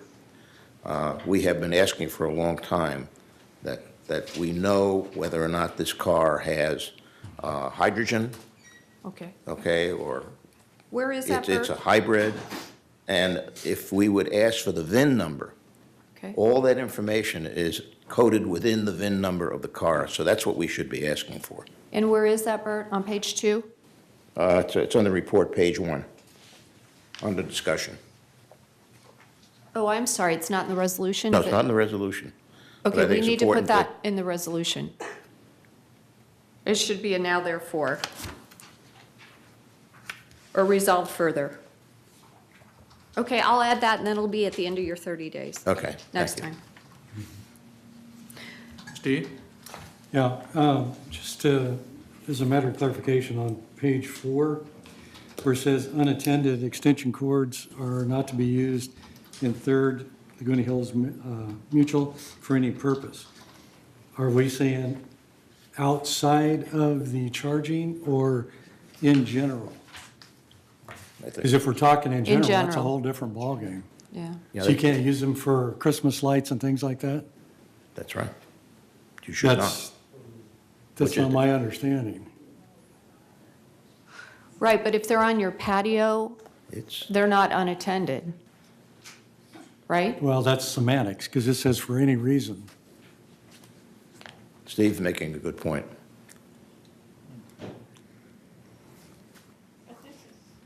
It We is- should say, as it applies to electrical charging of vehicles, or something like that, rather than global. Yeah, but if you put extension cords in those garages and you want to put lights up, your own lights up in those garages, we don't want that happening either. No. Well, just a point of clarification. Yeah, I think this is something that we've been violating the law for a long time, the fire laws anyway, particularly when the Christmas lights come out and people put extension cords out on their patios, subject to rain. I mean, it is a problem. Yeah. The other clarification I would like to see is that we make a statement, something to the effect that the charging cable provided with the auto, okay, is not an extension cord. Because Right. people do confuse that. That's, I mean, we can say it, but. We went round and around Yeah. on that, and Mr. Leonard, United Board member, indicated that those are all UL approved. They're not subject to water damage, and they're supposedly safe. And we went round and round on that. But if you want to revisit it, we can do it. With this, how many times? This is about the 5th or 6th iteration of this. I don't know that, I don't know where we go, and we may have another iteration after this one. Yeah, well, these cables are usually around, what, 40 feet, 30 feet? I don't know, most of them They're, are, they're quite lengthy, and one end goes into the outlet. The Right. other end goes into the car. Right. So there is no intermediary extension. that's right. So this can be unattended. An unattended extension. And we went around and around and left it out on purpose. So if you want to put it back in there, do Well, I you think want we to just do it gotta- for the next 30 To- days? To clarify this for people, I think if we put it in to say that is not an extension cord. Yes. Okay, it's clarity then. Okay, so are we voting, Bill, to approve this, or are we voting to put this on 30 days? It's on 30 days. So I think that what we have to just agree on is to fix it up, Right. Yeah. like you're saying. But it's, because otherwise we'll be doing this. Yeah, we're going over, I mean, we're down to splitting hairs now, and. Again. And that's fine, but, so who's going to take the lead on this one? Jules has a comment? No, I just have a question. I'm not volunteering. Oh. Sorry, your hand was up, you're it. No. No. We should return this to staff. No, I just think they can add a statement. Okay, so that's we're clarity. saying, so we're basically saying that we have 30 days to get this to the point where you believe it should be. Right. So why don't you work with staff? Okay. All right, good. You're safe now, Jules. I just have a quick question. Jules, can you turn your mic on, please? We can't handle every possibility, but just for my own curiosity. Oh, I apologize. That's okay. Just for my own curiosity, has anyone considered what happens if one of these plug-in electric vehicles runs out of juice and doesn't have a sticker? Is there some facility, is there some way of, without calling AAA? They can always come over and buy a sticker. The answer is no. They can always cheat, plug it in, and hope they don't get caught. Okay, Or they could check into the hotel next door and charge their car. that's right. Actually, they can use the charging station behind this building. But If they they can't can get get their car there, they can't get their car there unless they get a tow That's truck. true. That's right. so- Okay. So, Any other, do you want to take over now? Go ahead. no, you can, I'll rest. I'll just do this one. Any other comments? Just the clarification on the extension cords. Well, so, I think that'll be part of what Bert's doing with staff. Right, I'm going to add two things. One of them is requirement of the VIN number, which will go at the bottom of page 1. And then also Bert and I will work out what the cord looks like that comes with the car. and it might be more than two things, so. Okay, So we have a consensus, or do we have a vote on this? no, we don't vote on, yet. we don't vote on, it's on 30 days. Yeah. and then there's a vote. Well, it said, the first comment that staff has asked us to do, should the board endorse the proposed revisions? Well, the motion is still in full. Fulfilling that purpose? Right. Okay, that's fine. So now are we up to C or We're D? up to the lease authorization. Is that? Okay. That's 12C. And I have some scrivener's corrections, okay? The first one would be page 2 of 27, as part of the staff report, where it says financial analysis, that it should read, as a result of the amendments and fewer tasks performed by staff, the fee collected with the lease authorization application for renewal, this is important, so this is the renewal fee, will be reduced from $150 to $110. Okay, and then on page 6,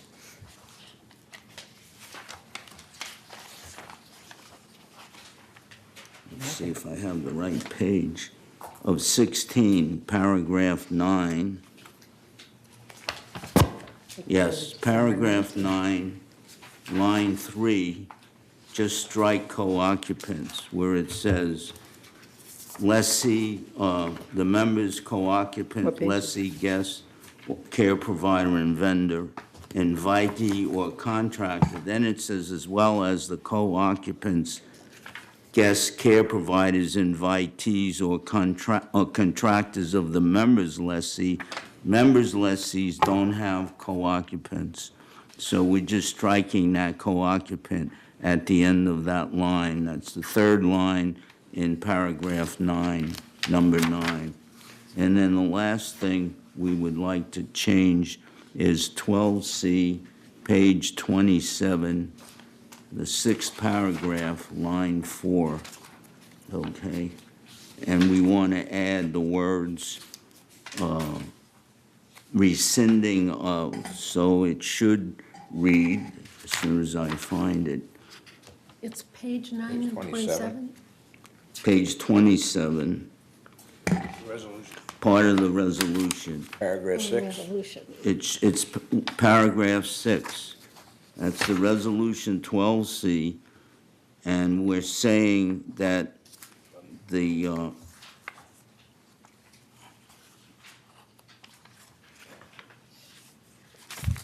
I'll read the whole thing, but we're adding the words rescinding of. So the board has determined that it would be in the best interest of the mutual to modify some of the procedures and requirements in the lease authorization policy previously adopted, including the rescinding of the requirements of a criminal background and credit checks. I think we just want to stress here, it should be on 12C, this, On this one. okay. So that would just, that's the whole focus of this amendment, of this new lease policy. So now I will read the resolution. Whereas, Change, where's the resolution, I'm sorry, the resolution has the date on it? here, it should be on, Yeah, well, this is wrong.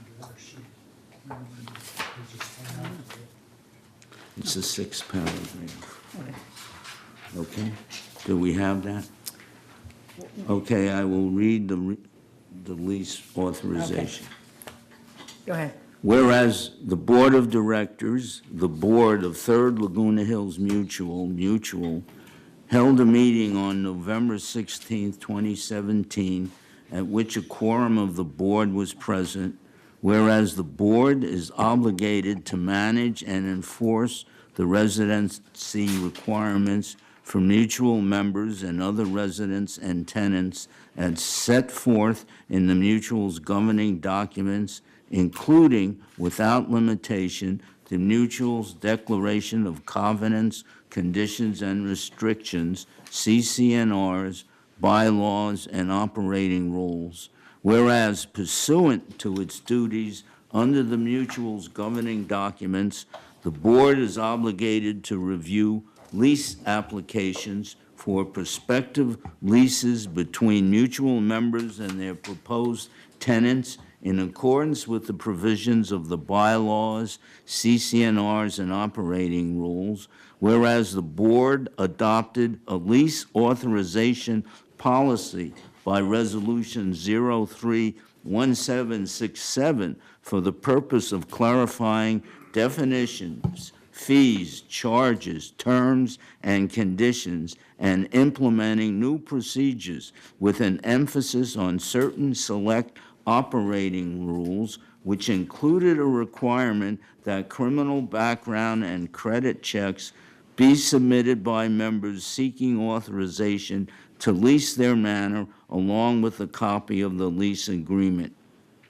Whereas the lease authorization policy has been in effect for approximately 4 months, and the criminal background and credit check requirements under such policy have proven to be disruptive to the application process, an administrative burden to the mutual, and the subject of concern raised by a number of mutual members, and whereas the board has determined that it would be in the best interest of the mutual to modify some of the procedures and requirements in the lease authorization policy previously adopted by the board pursuant to Resolution 071667, including the rescinding of the requirements of criminal background and credit checks so as to alleviate some of the issues and difficulties presented by such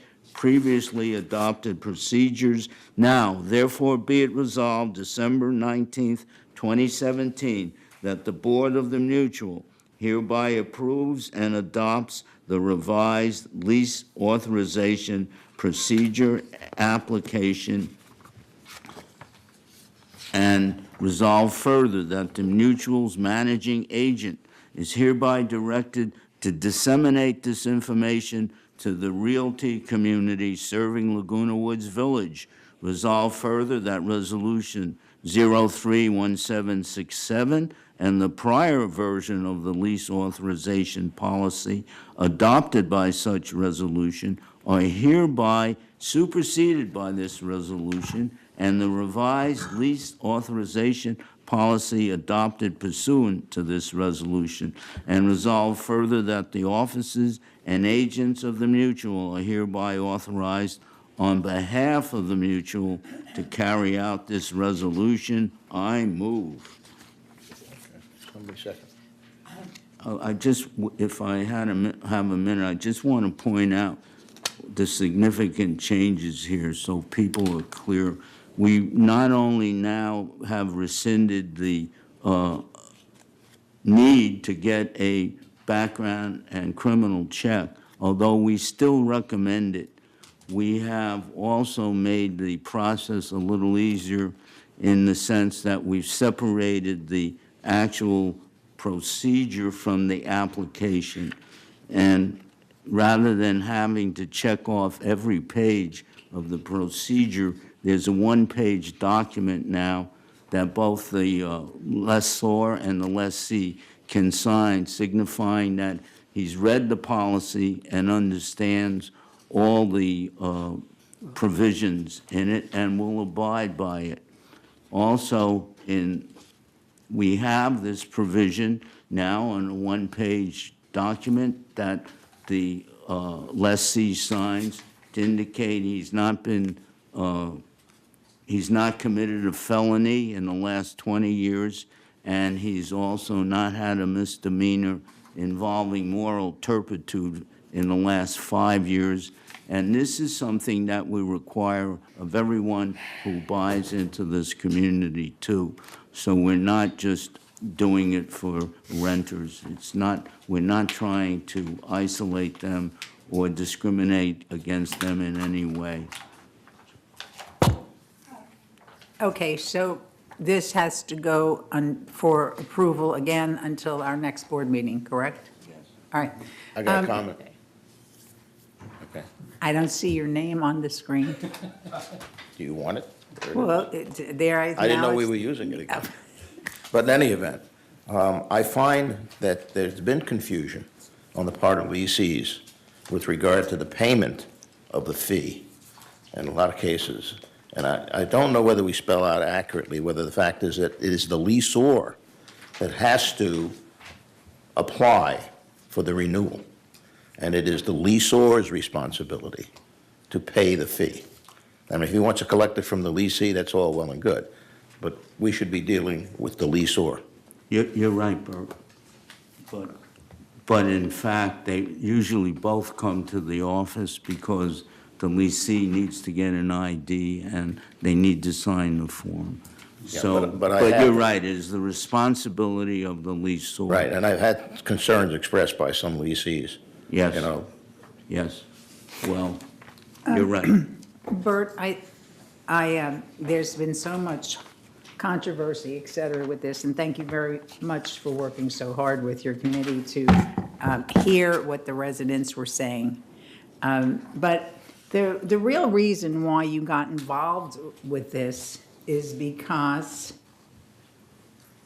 number one, some people were leasing out units and we didn't know who they were leasing them to because we had no paperwork.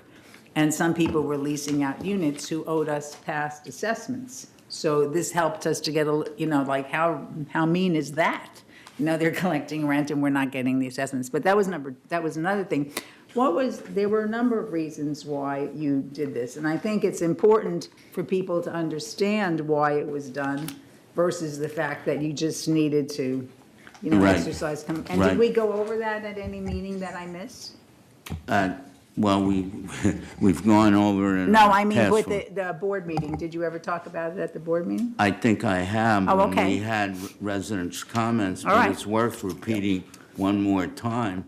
This was not an idle exercise on our part, and it wasn't a way to be mean or restrictive at all. That was not our basic purpose.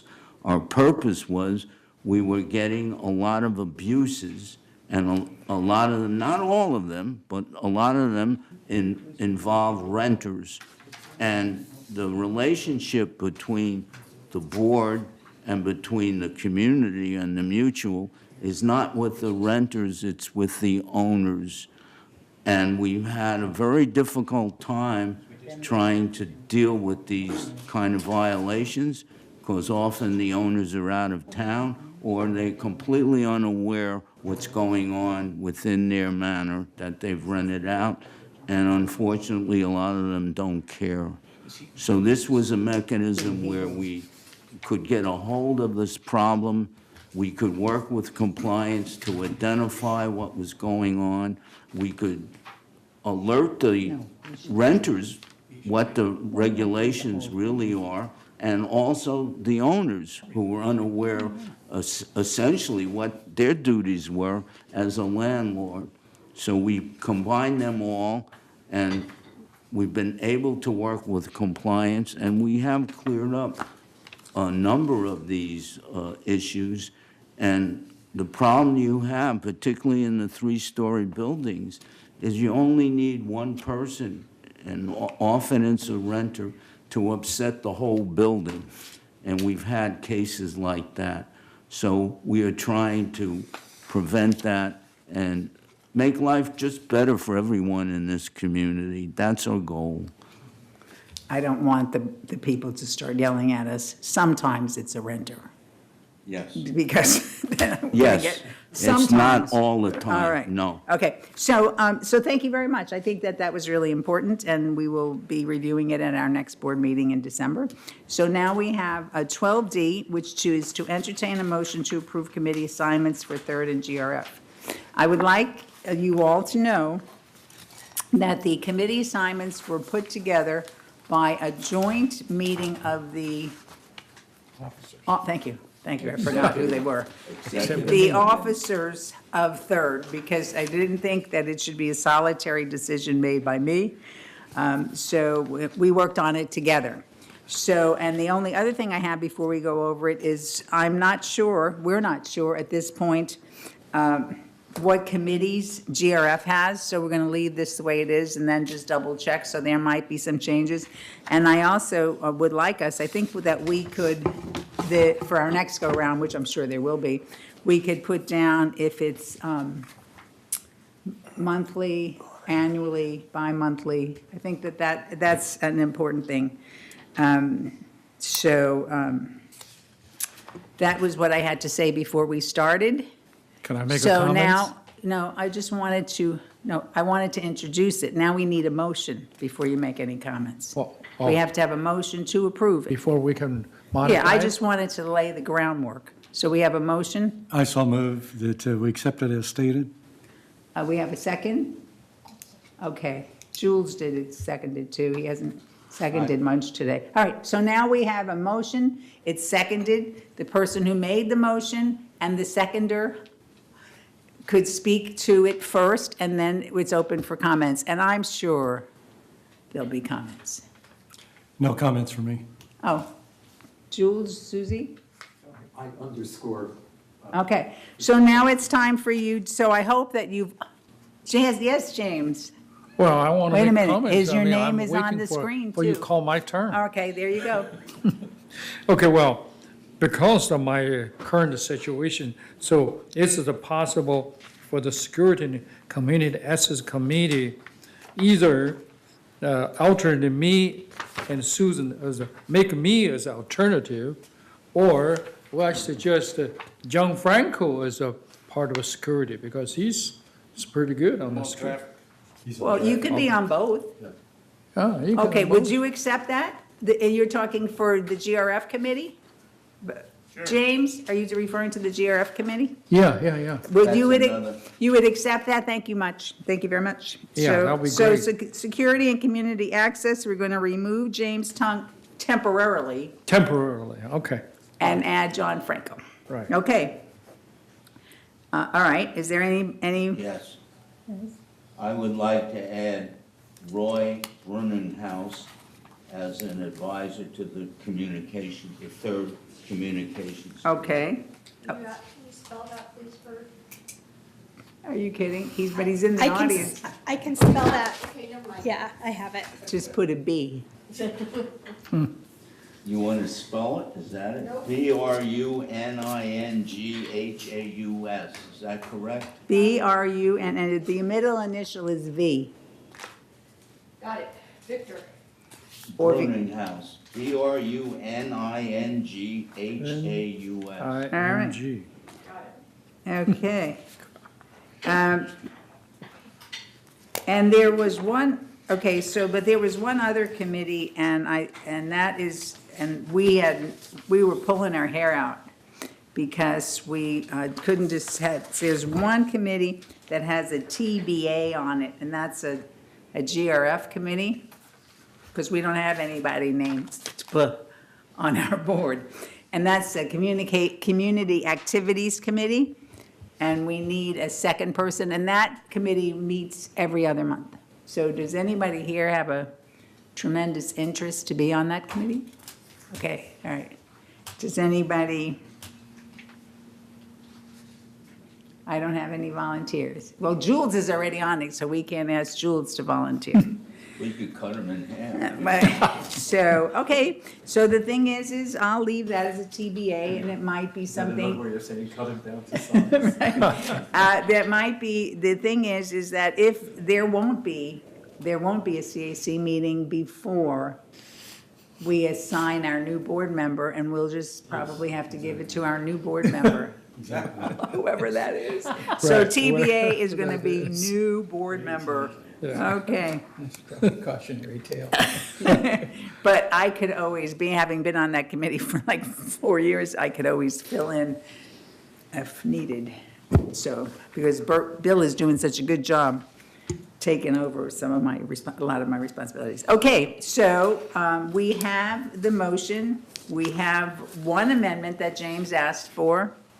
And other than that, so we vote for the amended appointments. And I had an addition. And all right, so are we ready to vote for the Yeah. amended All right. Okay, look at that, we're voting on the screen. I'm waiting to see a no or an abstain. We worked very hard on this, I'd like you to know. John, you want to vote? I don't see architectural on here. It is? Yes, it's on there and you're That's the co-chair. first one. Okay, so That's just the vote. first one. Okay, one more, who's missing? You, but you didn't have to vote if I you don't didn't have to, want so it's 9. How did we have 10? All right, in any case, okay, so it is passed. God, that was easy. I thought we were going to be redoing it for hours. Good job. Okay, so the next item on the list is new business, and who is handling that? Is that going to be you, Bert? There's a resolution for trash chute cleaning. Oh, so It's a this Bert's resolution. going to read it. All right, this I'll Bert, read it. that Bert. Okay. Okay. Whereas staff was directed to pursue quotes for repairs and cleaning of trash chutes for all 3-story buildings in 3rd Laguna Hills Mutual. Whereas this project is unbudgeted and will require supplemental funding to complete. Now therefore be it resolved, November 16, 2017, that the Board of Directors hereby approves a supplemental appropriation of $30,000 to be funded from the unappropriated expenditures fund for the purpose of cleaning trash chutes for all 3 buildings. Resolved further that the officers and agents of this corporation are hereby authorized on behalf of the corporation to carry out this resolution. I move.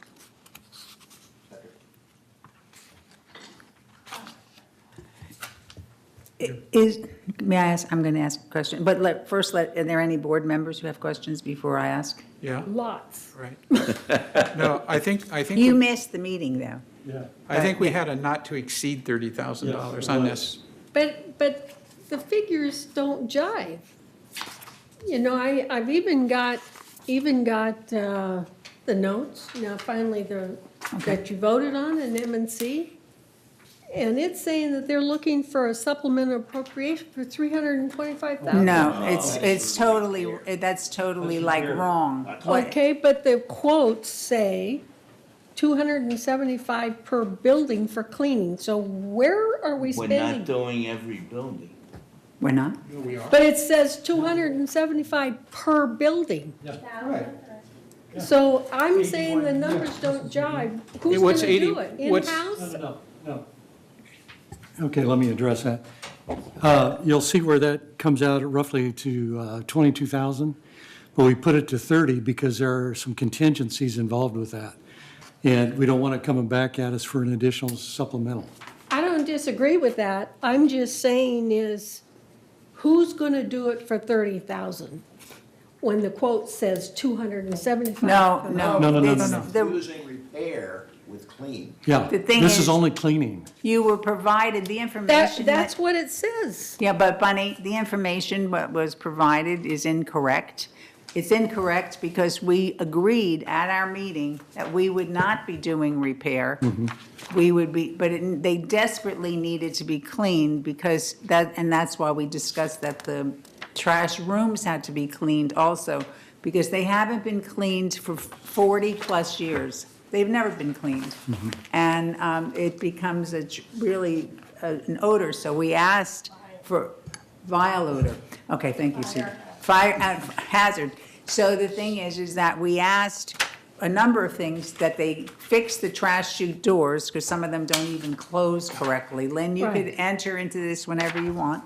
So they have to fix the doors, they have to clean the chutes, they have to clean the trash rooms, because when you open the door, sometimes you could like faint.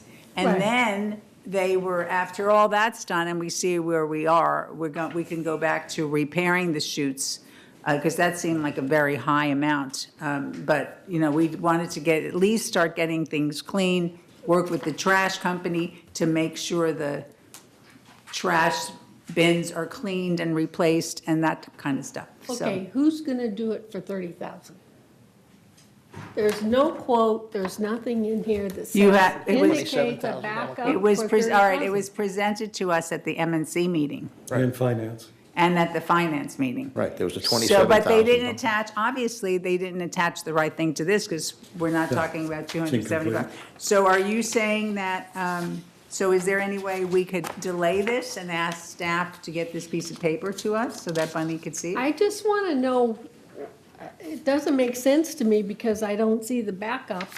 What, And I don't- I'm asking if we could delay this and get the backup. I hate to see something delayed. No, I didn't mean delay like for the rest of the day. We're only up to number 12 and we have to go to number 18. So maybe somebody upstairs could get us the information down and we'll go back to it. Here, I got it. Oh, you do? And that's why I think it's important. Okay, that's for, That's what I've got for right the here. doing, okay. Okay. All right, in any case, we have to have this. Where's All right, 30,000? Where is All right. the- Bumping this up. Excuse me, we can't, we have to. Okay. I'm going to push this to the end of this Okay. meeting, so make sure that we don't forget it. If- So that Bunny could look at it. What? If we look at the maintenance and the M&C meeting minutes, Which we didn't get. well, you Just did. now, we just got him now. You Just just him now. got them. So Correct. how could somebody who missed the meeting and we I- didn't get the minutes look at it? So I'm just asking that we put this at the end of this meeting's agenda so Bunny has a chance to look at it. I've looked at this. There's nothing, there's no quote, there's Just look at nothing the that says M&C, 30,000. look at the M&C Okay. minutes. I'm looking at them. Yeah, she's got them over there. There's All right. Put the nothing backup in to here that. that says a backup for 30,000, a quote for 30,000. You would not see the quote. That would be handled within a closed meeting. Are we gonna have it in the This was closed meeting? this was a request for appropriation. Right. Correct. That was made.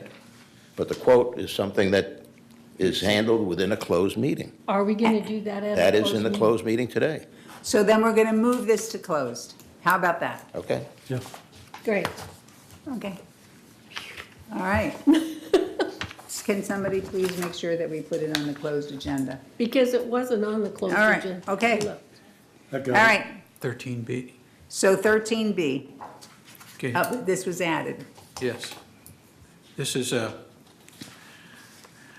we want a discussion on whether we want to join United Mutual in asking the GRF board to call a special meeting of the corporate members. And do I have a motion to do that, or make a Okay. motion? All right, so, Well, there's a okay. resolution. Wait, Well, excuse me. I know there's a, go ahead. The United Board has voted, both in closed and in open session, to ask GRF for a special corporate meeting regarding the pickleball construction's budget. And they felt that it was something that really needed to go to a corporate members meeting. And they asked us if we too would support having a corporate members meeting so this item could be brought forward. All of us on this board have gotten a slew of emails regarding this and regarding the transparency of this. So we could have had this at a closed meeting to discuss it, but we all know that it's going on, and I've also kept you all up to date. We could have had it at a closed meeting to discuss it and then taken it to the open meeting to vote because it had to be transparent. But in the sense of United is asking us for our vote today, we're asking, and Bill has the resolution, we're asking if we all have the resolution. Okay, thank you. Thank you for correcting me again. If we all have the if we are willing to have the resolution and vote for this at the open meeting, or if we want to take it to closed. That's, I want to clarify something. I was at the M&C meeting for GRF yesterday, okay, and I raised the question about this appropriation. And apparently, the appropriation was made in September 2nd of 2014, okay, for $600,000. Right. Okay, their position in GRF is that this was before the change in the bylaws stipulating that the $500,000 limit had to come before the mutual boards. but the question is, which is why I feel the way I do, and why I totally support United, is it's very interesting that the bids came in under 500,000. So there are some people who are citing that as their argument, and there's some people who are saying that's hogwash. So in order to be transparent, and in order to get, because the community is complaining about this, and because we don't ever want to have a situation again where money isn't being spent the way the community feels that it should be spent, because some are saying it has nothing to do with the money, it has to do with the size. There's a whole lot going on. So the basic thing is do we need to discuss this more at a closed meeting, or are we ready to support United? You have to decide. I recommend closed meeting. Closed meeting? Lori, you're shaking your head. No, it needs to be done in open. No, no, I asked if they wanted to discuss it at closed. And then come Then we back. have to have another open meeting this Right. afternoon. Right. So that's what you recommend. Yes. Yeah, I agree. I agree. Okay, so then, Can I just clarify something for the record? Certainly. That this agenda item requires immediate attention and possible action by the board. Specifically, it has come up to the board's attention that a contract was signed by GRF without prior notice to the board, and therefore this matter could not have been reasonably foreseen by the board, requiring immediate attention and possible action by the board, and that's why it was added to the agenda today. correct. So in order to, because it is a legal issue to an extent, I don't want to break the rules. So I asked the board members, so we will put it on our closed agenda, and then we could have an emergency, so to speak, open meeting at the end of the closed agenda, a closed meeting if we're still, Reconvene here afterwards. right. Okay, so, We've got to- so do I have to have us vote on this, or we're just saying that we've heard enough comments? I think an endorsement. An endorsement. Okay, so who is We going to, would- We would endorse United's motion.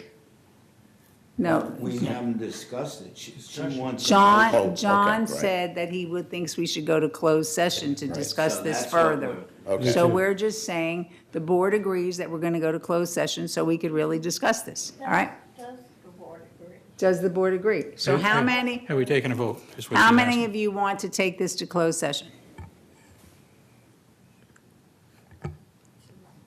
Okay, we are, closed session, it goes on closed agenda, and then we'll have an emergency back to this. Rosemary, do you think that we should read this portion, this resolution?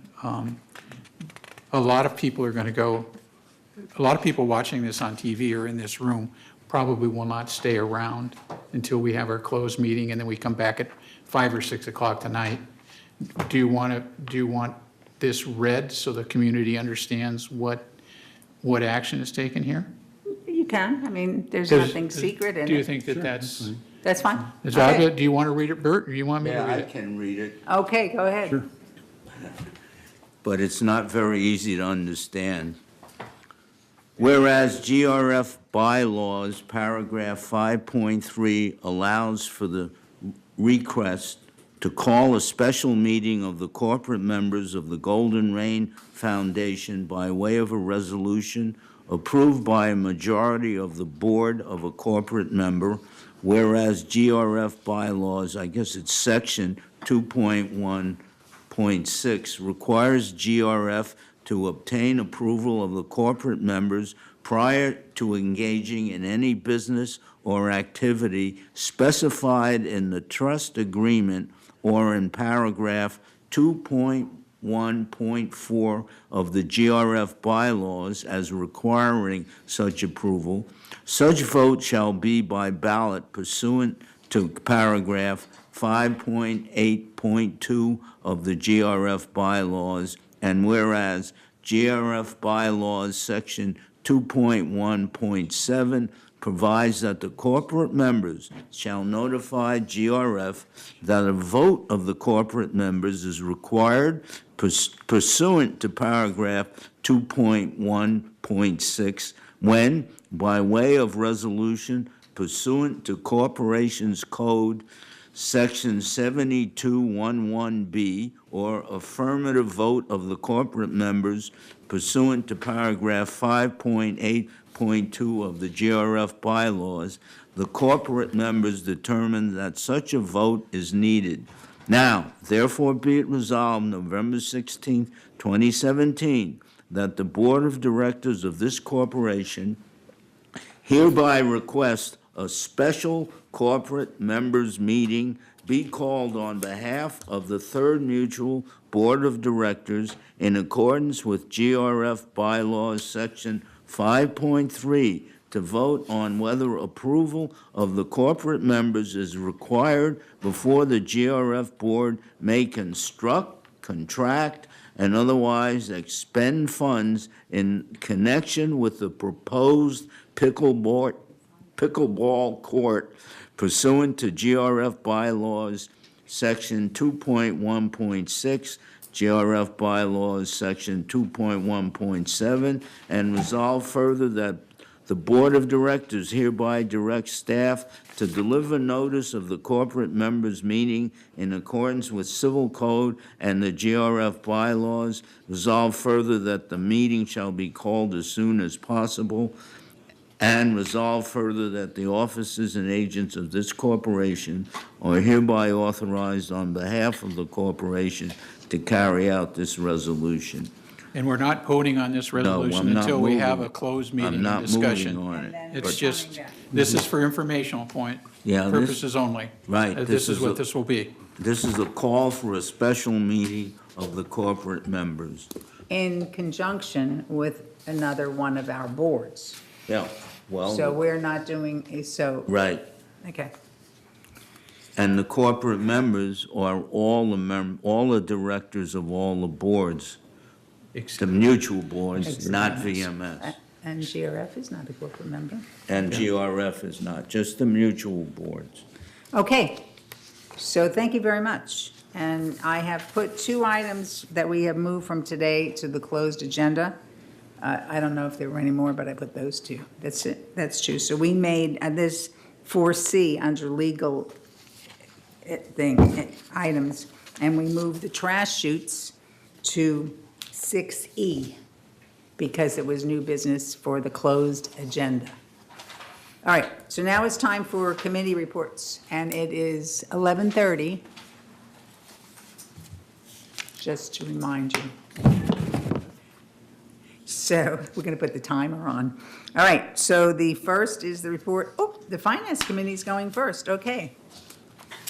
Okay, can I have slide 1, please?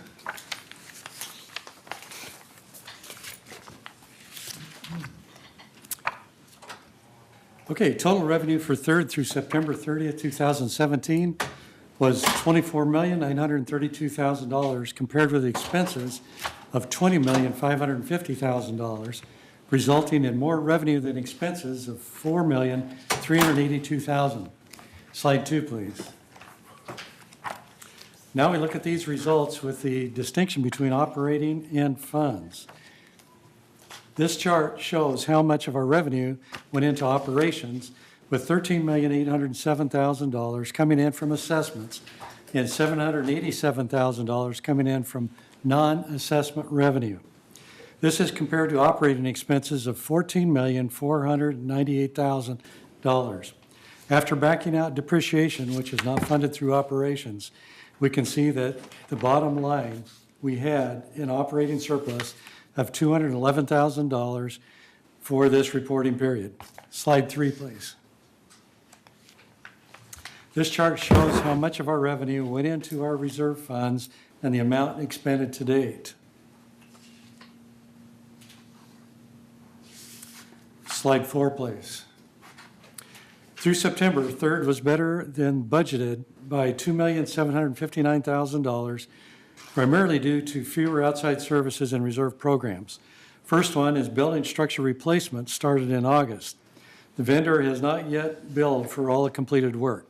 Staff projects and expenditures will be approximately $750,000 better than budgeted by year end, we anticipate.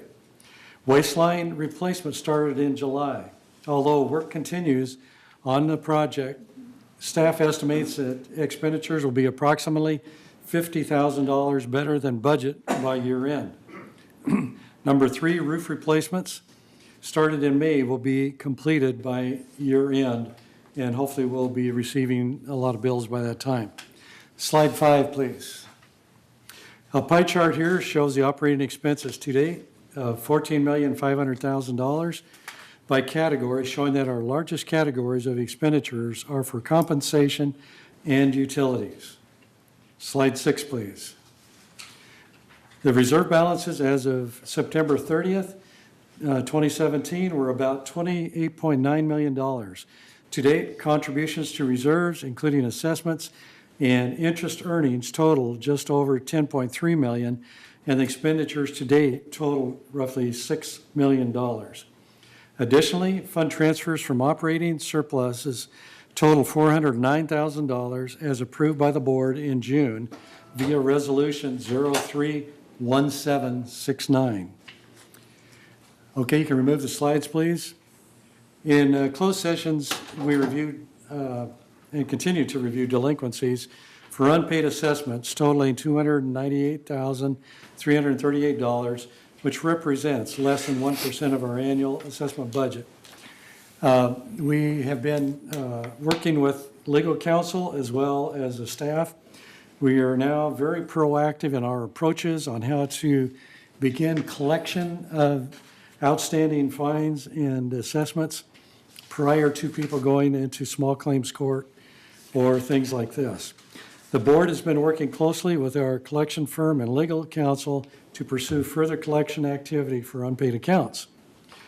We also reviewed delinquencies for fines, fees, and collectible services totaling $147,000. The board will pursue further collection action such as cable TV disconnection and small claims court. Now, something that I've added here is contracts beginning in January. We have, a few members of the board have gotten together this week and looked at contracts that were provided to us by our contracting director, Dan Hoxie. We have isolated some other areas that may not be on there that need to be looked at. So he is taking our list to Bruce Hartley, who's the General Services Director, and Ernesto Munoz, who's in charge of our maintenance and construction area. We're going to work to bring about contracts and have them signed early in January so that work can commence very early this year. So you may see a flurry of activity starting in the January time and February timeframe. Okay, on to other reports. Okay, for monthly resale report for Third Mutual. Our monthly average so far this year compared to last year is flat of 42 units sold. The sales volume this year so far is $163.9 million compared to $144.3 million last year at this time. Average monthly resale price this year is $387,973 compared to last year at this time of $340,716. So as you can see, we're up 13.9%. As it stands now, we are still in the range of 27% leases in this area. And just to give you some updated statistics on where we stand for the sales and other units that may be available for sale in the village. As of yesterday, on the MLS list, there's 163 units up for sale throughout the village. 93 units are up for sale in the Third Mutual. Now, out of this, there are 39 of those under contract in Third and 20 pending to go to contract, which leaves 34 open for sale. So looking at it globally, we're still pretty much where we've been. No severe ups and downs at all. And I think we're in good shape that way. Okay, as far as any other items, all open for questions? Just as it relates to the sales, I think it's absolutely incredible. I mean, like, our sales are pretty flat, Yeah. which is good for the past three years. In 2014, they had gone down. But when I was looking at the report, we had 2 units that sold for over $1 million. One was $1.6 million. That's like, wow. So people are obviously, and correct me if I'm wrong, upgrading their units, and then they're able to sell them and get the price for them. So I think that that's really very interesting, which doesn't mean to say that sometimes if we look at the resale amount, that they're really going up that much. For us, it's always the mix as to what's selling. Correct. Correct? Yeah, but I think that those are, good solid numbers, so we just have to, but not much for sale. That means you won't have a lot to sign. No, I'm kidding. Okay, thank you very much. All right, are you done? All right, so the next committee report is, I was going to be cute and run over to landscape, and just miss those, no. But I didn't, so we're going to report on the architectural standards. All right, so the next finance meeting is December 5th at 1:30, and we're not sure if it's in the Sycamore room or the board room, so we're going to still find out. Okay, so go ahead, Bert. Okay, this is the Architecture Control and Standards Committee. Meeting was held on October the 23rd, and there's an error in the minutes. Both advisors, Mike Butler and Barb Hatch, were present. The board reviewed 5 application requests for alterations. 3 were approved, 2 were approved with standard conditions amended. So there were amendments to the standard conditions, and they're in the information provided to the applicant. 1 was actually sent back because it did not have an elevation plan, and the applicant was requested to resubmit the drawings for the next meeting. And the last one was interesting because it was a request for pavers on a driveway.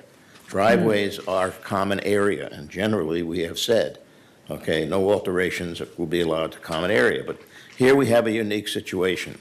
There is a tree that is growing and is causing cracks in the driveway. And we would be facing with a significant expense, having to break up that driveway and repave that driveway. And so it would be to our advantage, actually, to allow the applicant to put down the pavers, and they would then assume full responsibility for maintenance of that driveway. So we're taking this to the lawyer in our closed meeting, okay, just to confirm that we're on solid ground. Another thing that we did was we discussed the issue of painting of manor alterations. The issue was raised that what happens if somebody changes the color of their building from what it was, okay? And suddenly we have this disparity in colors where an alteration is the old color and we've put on a new color. So we felt that we had to really investigate what we should be doing about this, and that's under discussion currently. No resolution has been reached on that. We also have started a review of all of the architectural standards, and there are quite a few of them. And the ones that we did at the last meeting had to do with the air conditioning units and heat pumps. And let's see. Oh, yes, and the motion on the heat pumps, particularly the 3-story buildings, where you have air conditioning sleeves, okay? And in order to provide consistency of appearance of the building, we are requiring that those sleeves remain in the wall, even though the wall might be closed off, so that we have a consistency of appearance in the 3-story buildings, okay? We also require now that if somebody is going to install a satellite dish on their patio, which is part of a standard, that they require neighbor approval or neighbor commentary before they are allowed to do that. And the last change that we made had to do with standard block walls, and that had to do with the issue of footings when those block walls are installed. So those are the three changes that we made. And the next meeting and bus tour is November the 27th, 2017. And that completes architecture.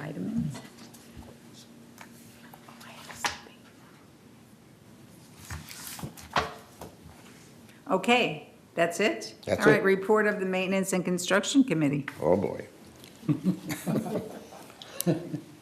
I'm going to say this. Excuse me, I'm sorry, did you have, I wanted to know if members aren't able to ask the question of the committee report. When she come up, you can come up to the microphone, please? And please give your name and manor number.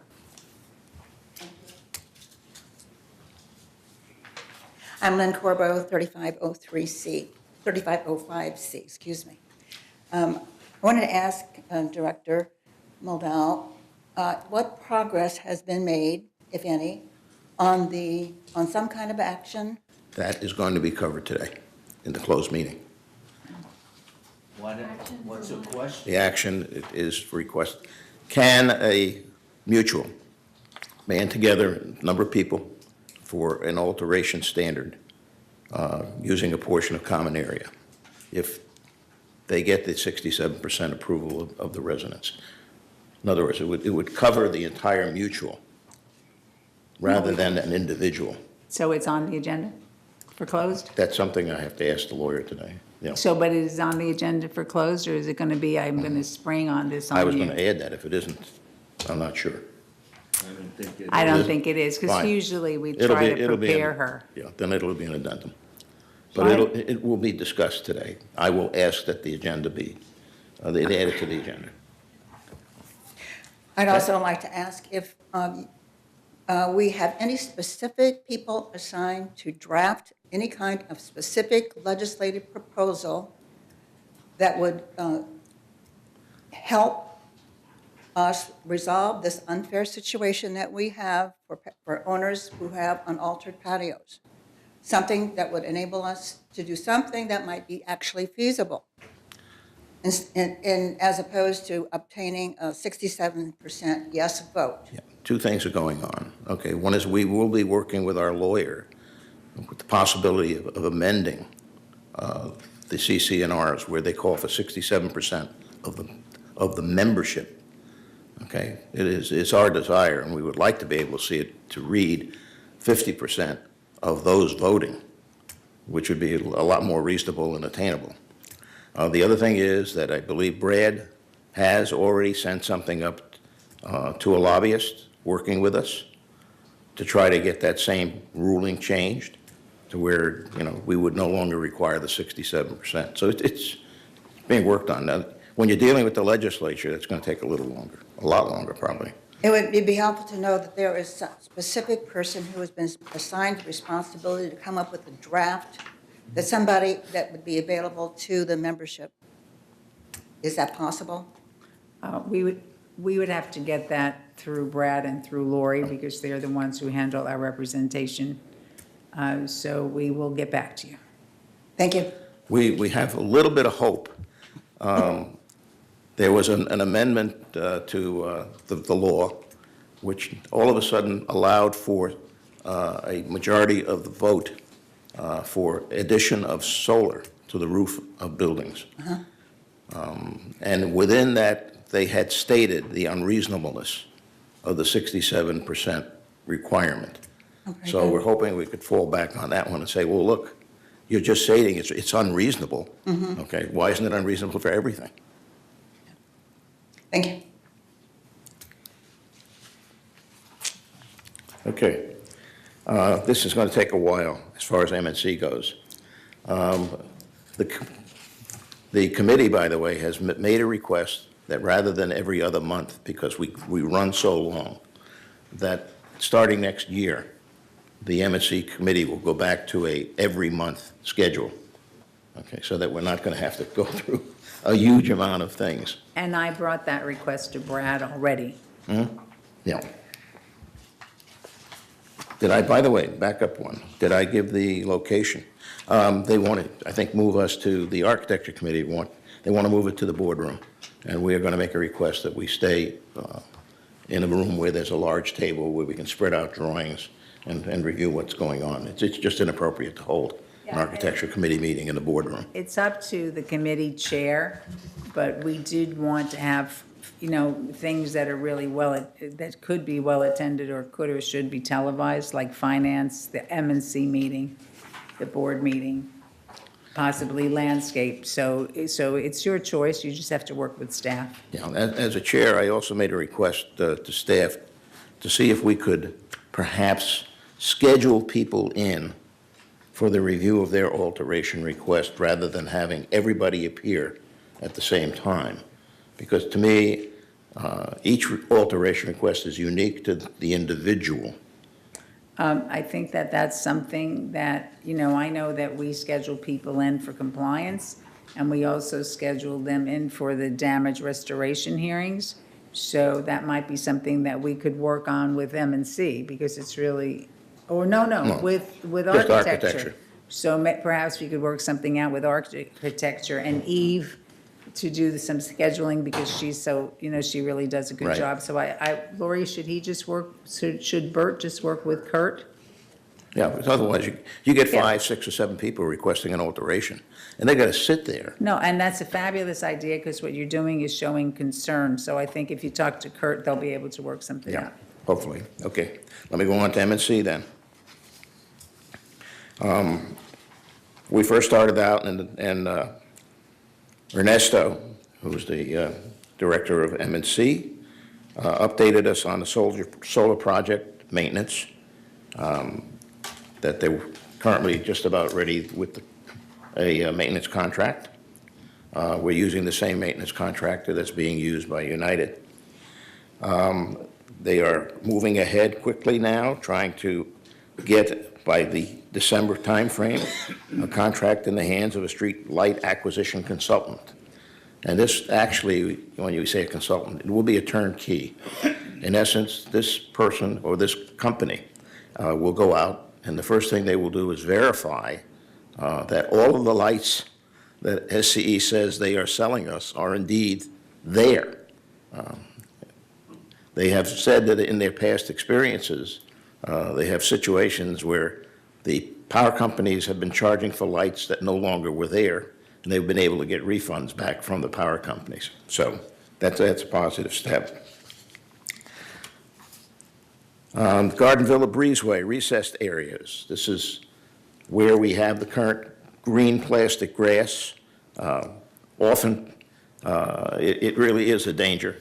I know I myself once twisted my ankle stepping on that little edge because of the drop that existed.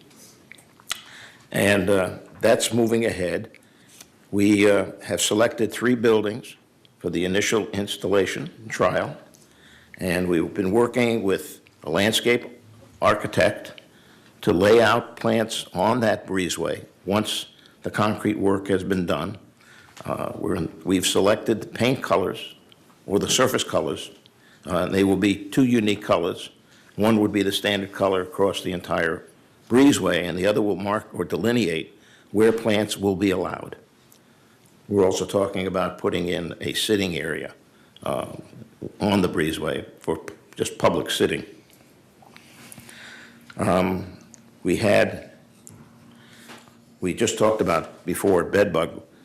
We had discussed the bed bugs, and we've discussed rodents, and we're moving ahead trying to deal with both of those problems. We went through the project log and the maintenance expenditures report, and the other reports that we reviewed were the laundry room dryer replacement. And by consensus, staff was sent back to bring back a report with costs for outside vendor versus in-house staff installation, so we can get a better handle on what the overall cost would be for replacement of these, over 250 dryers that we have. And some of the reasons that we want to replace those dryers, number one, we don't even charge for them today. We're losing. We estimated somewhere around $180,000 a year in electrical charges. And we find people that are using those dryers for fluffing. They're also using dryers when they have a small load and they wash by hand, in which case it takes a lot longer to dry things. So it really is adding a burden. And of course, the last point, the reason that we want to change out the dryers is that these are not commercial dryers that we have today. They're residential dryers, and they're more prone to breaking down. And we have high maintenance costs that we've been experiencing. We're looking at a mandatory water heater replacement policy during resale. This is almost the same type of idea that we had with changing out the toilets. In this particular case, what we would be requesting is that staff go out and inspect a unit that is being sold, okay, and look at the hot water heater. And if that hot water heater is older than 10 years, the selling party will have to upgrade the hot water heater to a new one. Water heater alternatives for the laundry rooms. Okay, we currently, have eliminated one of the 50-gallon water heaters in the standalone laundry rooms. And we're basically using the ones that we removed as spares, backups, if we now lose one of the others that are in place. And what we've said to staff is that once those excess 50-gallon tanks, okay, are gone, that we want them to replace them with 20-gallon hot water heaters. Okay. Trellis removal at mutual expense. What we have done is have provided a summary of offering trellis removals at mutual expense during the Prior to Paint program. The reason we've done this is that these trellises, okay, invite dry rot. They're wood. And as we know, dry rot is spores, and it in turn spreads like a disease. So the more we can do to get rid of wood in our community on the outside or external surfaces of buildings, okay, the greater opportunity we will have in reducing our dry rot problem. So it's basically to our advantage if a manor owner, is willing to have the trellis removed, much more to our advantage. We would not have to maintain them. We would not have to repair nor paint during the time that we have to paint. So it would be a savings to us, and so we're considering offering them the option. If you don't want your trellis or don't feel you need the trellis, okay, we are willing to remove it at no cost to you. 3-story building address sign locations. Addressing of buildings in this community has always been a problem. Staff came back with a proposal, and we found that the price per unit sign was relatively excessive. It was discussed by the committee, and it was agreed that we should go out and again take a look at the pricing. The staff said that they do not have the staffing, and we agreed. Okay, so what we have done as a committee is we have volunteered on our own to go out and identify where we can put signs, what the nature of those signs will be. And we probably at the next meeting will be able to hopefully present to staff our findings. Handyman service program was reviewed, and we endorsed the concept of the handyman service program. And of course, we heard today about the motions for resolution of amending the golf cart policies and amending the electric vehicle policies. And that's what transpired at M&C. And our next meeting will be January 8th, 2018, and it will be held in the boardroom. Bert, I don't remember that we endorsed the handyman program. I believe that we said we had a lot more questions that needed to be answered. Because and this is what I remember, and I have my notes at home. I don't have them with me. I don't know who else, a lot of us were there Did we endorse it, or did we, because we said, how does the list differ from what they're gonna do from United? How by- are we gonna handle customer service? By consensus, the third neutral board is in favor of this program, and staff is directed to schedule a combined meeting with VMS and all three boards to discuss the details and offering. But we are, So we like the program, We like the but we program. didn't endorse it. We like the thought of it, the Okay. concept. But we felt, I thought that, yeah, we didn't endorse it quite yet. It had a number of unanswered Okay. questions. I apologize, Oh, no, that's okay. I mean, I just thought I was, clarifying.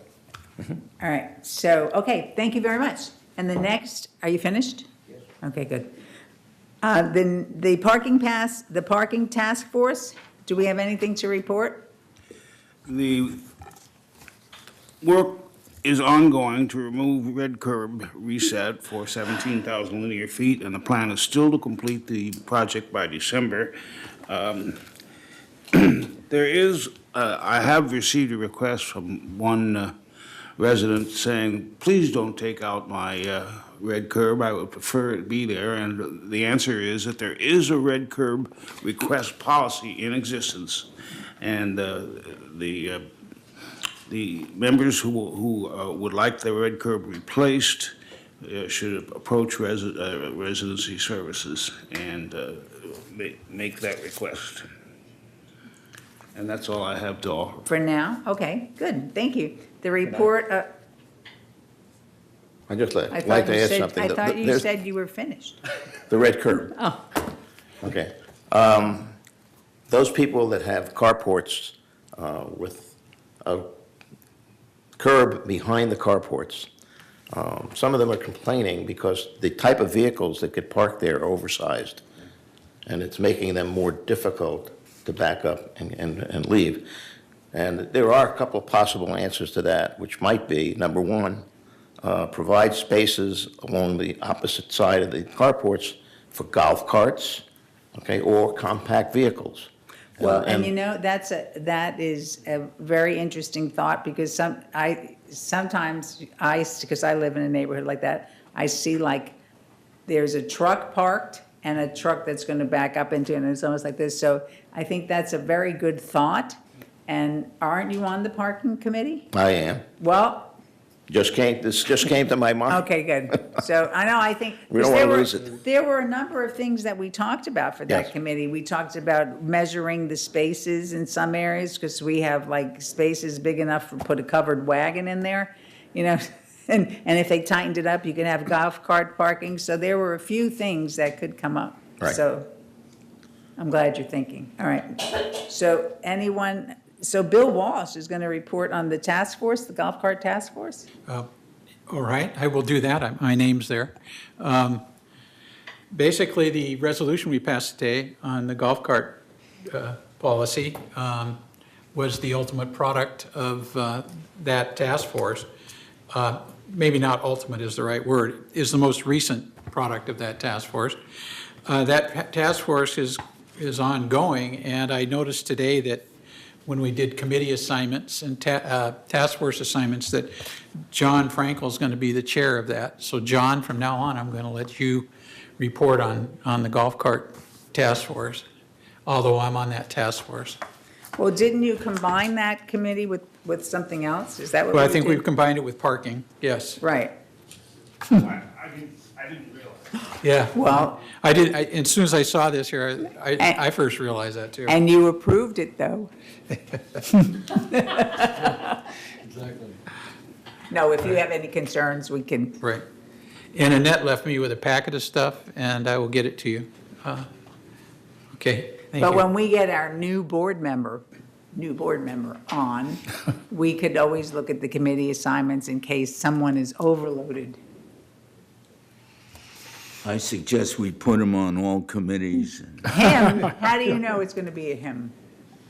So, no, so. Good point. So we try to balance it out, but we get to look at it again. So this was our first go. So John, if we gave you a lot, it's because we like to keep you busy. All right. So is that it, Bill? That's all.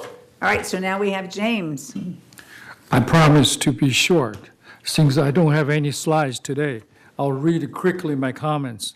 Number one, I want to re-emphasize the reorganization of landscape is now, from now on, that the golf course maintenance and garden center maintenance is outside the landscape. Therefore, landscape staff can devote more of their time to work on the landscape issues. And that's well, we begin to see the catching up, the improvement of the landscape already. Second point, so that's where the landscape is focus on the catching up the customer services. It seems to me that the bottleneck is the customer service and maybe interactions. They'll try to improve that part. Also, since now the weather is getting cooler, so I guess the cycle of mowing grass is changing from once every week to every other week. In other words, every 9 days.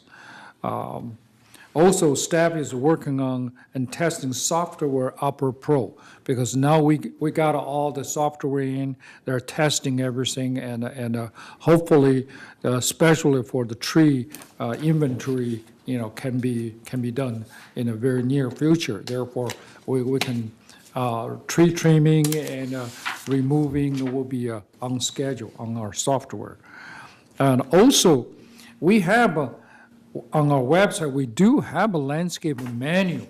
However, that manual is, the last updated was 2011. So now our committee already voted through, ask staff to update that manual. Hopefully, once it's updated, then residents can look at that manual and maybe answer some of your questions. Also, landscape committee is working with staff and Garden Villa Breezeway resurfacing project. Thank for Lynn Gerald helping us on that aspect. Well, the last, but not the least, is somehow maybe because some of the irrigation pipes were leaking. So we have some Tier 3, Tier 4 irrigation water bills, and staff in the plumbing department is working on that. Hopefully, that part of a bill will be reduced very soon.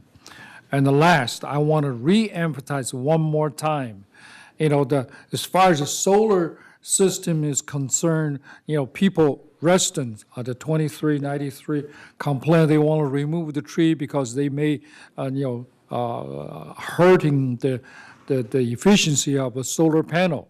I want to re-emphasize, as the bill indicated many times, when they installed the solar panel, everything, the tree issues are being shaded, being taken care of.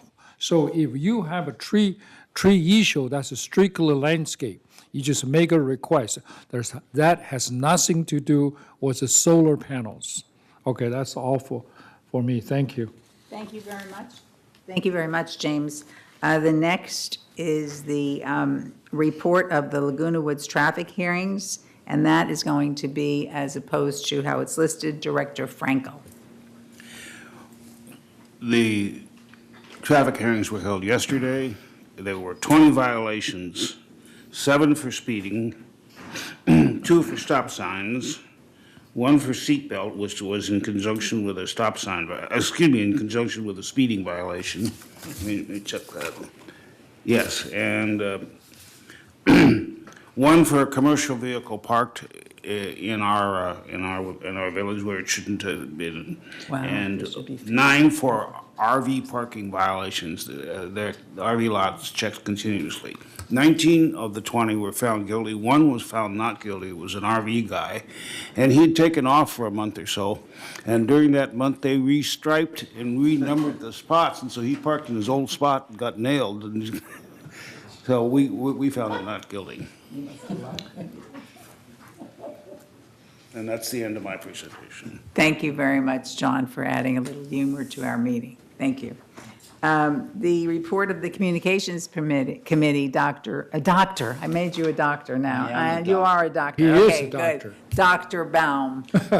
Thank you. Or you need about. I have to tell you that in Pittsburgh, there was a Dr. Baum, your friendly credit dentist, and when I moved there, people would always let me know that, okay?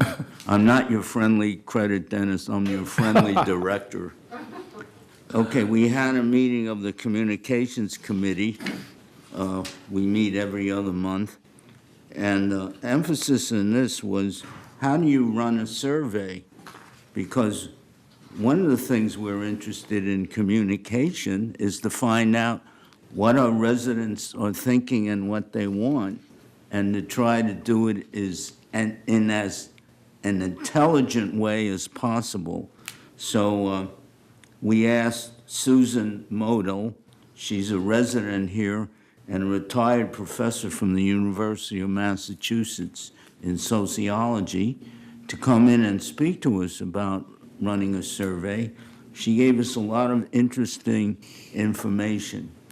Actually, you don't need to survey the whole community to get a sense of what the community wants. If you have a representative sample, it can be a relatively low number. I think it was less than 400 people. So we may follow up with that with the help of our staff. But this was good, and we want to find out who's watching our TV, what's happening with TV6, and what about the Breeze, because the Breeze has been our major mode of communication with the residents, and we want to know, we know if they're opening it, but we don't know how well they're reading it. So what we'd like to find out is what they like about it, what they don't like, what they want to see, and maybe we'll be able to move forward with that. Again, I would encourage everyone to read the Breeze, to look at it. You can go online to get it. There are copies available in the various clubhouses and here in the community center. And I would encourage you to get familiar with our website, LagunaWoodsVillage.com. It's really been upgraded, and the way you get to know how to use it is to use it, to get more comfortable with it. It's amazing what you can find out. You can get the Breeze on it. I think there's a little glitch on trying to get some of the back issues. I've spoken to Chuck about that, so he's going to work on that. But you can get the Breeze, you can read it that way, but you can get a ton of other information. So in terms of communication, that's something we want to continue to expand and reach out to you. Our next meeting is going to be December 27th, but it's in the Willow Room. Wow, okay, let's see if we really get the Willow Room. So it'd be at 1:30. On here it says the Sycamore Room. On here it Right, says am I- in the no, it says number, 14. It says Willow Room here. no, that's the GRF communication meeting. Ours is in the Sycamore Room, I think. Where is it? No, it says 3rd. 14F. Do I have a different set of, Maybe you do. It's Okay, not, my- it's not critical. I'm All in you- my own world, that's a nice thing to Okay. say. It's not critical. Okay. All right. So report of the thank you very much, Bert. You're welcome. You've done a fabulous job with the Communications Committee. And now we have the Energy and Technology Committee, the only one, I think, of all of the boards, That's true. It's the committee. the committee, you're right, okay. We meet once every 2 months, and our next meeting is on December 5th, and it'll take place in the Cypress Room. Just a couple of things that have happened since the last meeting. The U.S. Energy has performed a survey and has recommendations that are going to be written up in a report to be talked about in the Third Energy Committee meeting on the 5th of December. For breezeway, not breezeway, but walkway lighting in gates 5 and 6. So we should, hopefully, from that, we'll work towards getting a pilot with some light fixtures in those areas so we can begin seeing how to proceed. Hopefully, they'll be able to give us some idea about what a major project this is going to be. Also, we're hoping that staff is able to verify that they've gotten all of the documentation they need on the solar project. Make sure that they've got all the warranties and all of the information that they need to continue to maintain the system, and have that all put in a binder. So for future boards, those solar panels are going to be up there for probably 30 years at a minimum. So there's going to be a lot of boards between now and then, and we want that all well documented so they can make reference to it. And we're going to have a closed meeting, and we are going to talk about hiring hiring a contractor to help us through this streetlight acquisition process and doing maintenance, doing the O&M, operations and maintenance, once we take the lights over. Do you want to add anything to that, Bert? Yeah. We're also considering joining with GRF and United, hiring a consultant to investigate our entire electrical infrastructure. I asked Brad at my meeting with him last week, whatever happened to the energy consultant for the 3 boards? And he said, oops, I better look into that. So don't think I didn't hear you. So it's on our to-do list with him, but it's and maybe, they're new boards now. I mean, this board is pretty much the same, but I don't know what the response will be for GRF. So he said he'll follow up on it. I talked to Ernesto 2 days ago, and he said he's going to have an RFP hopefully written sometime after Thanksgiving. Yeah, but that's if the boards, I don't even know Right. if Well, the GRF boards have kind of told him to go forward and try to find out what, lay Okay, out well, what we need so we that's can send it out to excellent. So then people. he must have done something after our meeting, which was last Wednesday. Well, I have a feeling, no, I think he knew it. He probably was going ahead on his own without okay. Brad. But he just got back from a 3 or 4 week vacation down in South America, so, anyway. And basically, that's all I have. Thank you. So as the only energy committee in the community, I hope that the other boards attend our meetings. Do you always invite them if they want to come? Well, we've got Steve Leonard, who Okay. comes from United. The unfortunate part, is that we're meeting once every 2 months. We're meeting at the same time the GRF board meeting is, and so we're going to talk about changing the day of that. If So that- they're interested. If they're interested, if they've got anybody that's interested, we'll change it. If not, then we'll just go on doing what we're doing. All right, that's a great idea. Thank you, Bill. Okay, so now it's time for James to tell us why our water bill is going up. No, I'm kidding. No, but it was sort of true. But talk to us about your water committee, James. Well, first is, I have some good news. Okay. Reconfirmed by the El Toro Water District last week. They had their quarterly luncheon meeting, and they confirms that as far as recycle water project, they call the second phase recycle water expansion project is really underway, and project has been signed and granted to same contractors, E.J. Meyer, and they're the one, their experience, they did the Gate 7, Gate 8, and Gate 10 before. So, and they already completed the sort of trenching survey, knows what the road condition. So actually the date, they started trenching the road for those new recycle pipes will be December 4th, actually the first day of the December of that week. And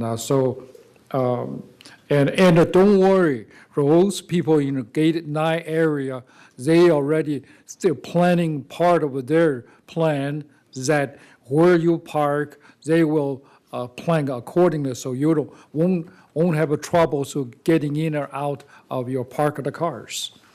The second part I want to, again, on the leaking fixing side, we have building 5401 through 5408, 5287. Those are the meters with possible leaking. And staff in the plumbing department is to try to look into and fix it, find out where the leaks. On the other hand, also there are buildings, meters, 5213, 5104, 5122, and 5453, 5587. There's no leaking as confirmed by either staff or by our committee member, Jules. We're looking at the meter, no leaking. So those, the high water bill were truly by the resident using excess of water. So please conserve your water. And that's all I have. Yeah, I have a Thank further you. comment. Yes. We've requested that staff should not irrigate with Tier 3 and Tier 4 water. And that's an objective of theirs. And they have been, unfortunately, doing that. And we find that unacceptable. How do they know? How do they know when they're in Tier 3 or Tier 4? Well, they don't, but we can see the bill, and then there's a certain But amount. that's after the fact. Yeah, well, but based on every month, we're not doing arbitrarily. So based on the previous experience or previous years for the same months, they can monitor that, Okay. changing accordingly. In fact, part of the was because of piping leaking, as I mentioned earlier. They're trying to fix that. In fact, I strongly recommend them, because he says, well, our giving the staff time, we can only checking the pipe leaking every 6 weeks. I said, well, now, right now, as far as the Third Mutual is concerned, only Gate 9, Gate 11, Gate 14 has irrigation water is not recycled. So for the leaking part, the pipes checking on the 7, 8, 10, since they don't have they have a recycled water, there's no high tier bill. So concentrate on your effort on those three gates, Gate 11, Gate 14, and Gate 9. Because, if you waste the same amount of water, it's 3 times more expensive than the Rose Gate with the recycled water. I just want to tell you, this morning, they started to tear up our cul-de-sac. Right. So they've started on the Yes. construction.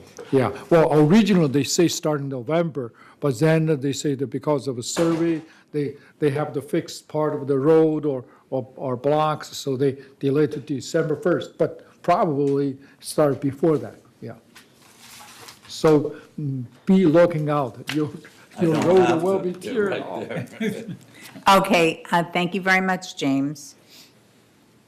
And thank you, Jules, also. All right, so Bert, is there anything to report on the Resident Policy and Compliance Task Force? Well, you saw the lease policy, that's really what we've been working on. But I want to mention one very interesting thing, and that is I've been working with Pamela Bashline, and I've asked her to put together the lease statistics for the last 5 years, because we all feel that the number of leases are increasing. Well, it turns out they're not. This is the bulletin. It's been the same essentially for 5 years, and we haven't gone back any further. It's just about 27%, and we've stayed at that figure. Okay, thank you.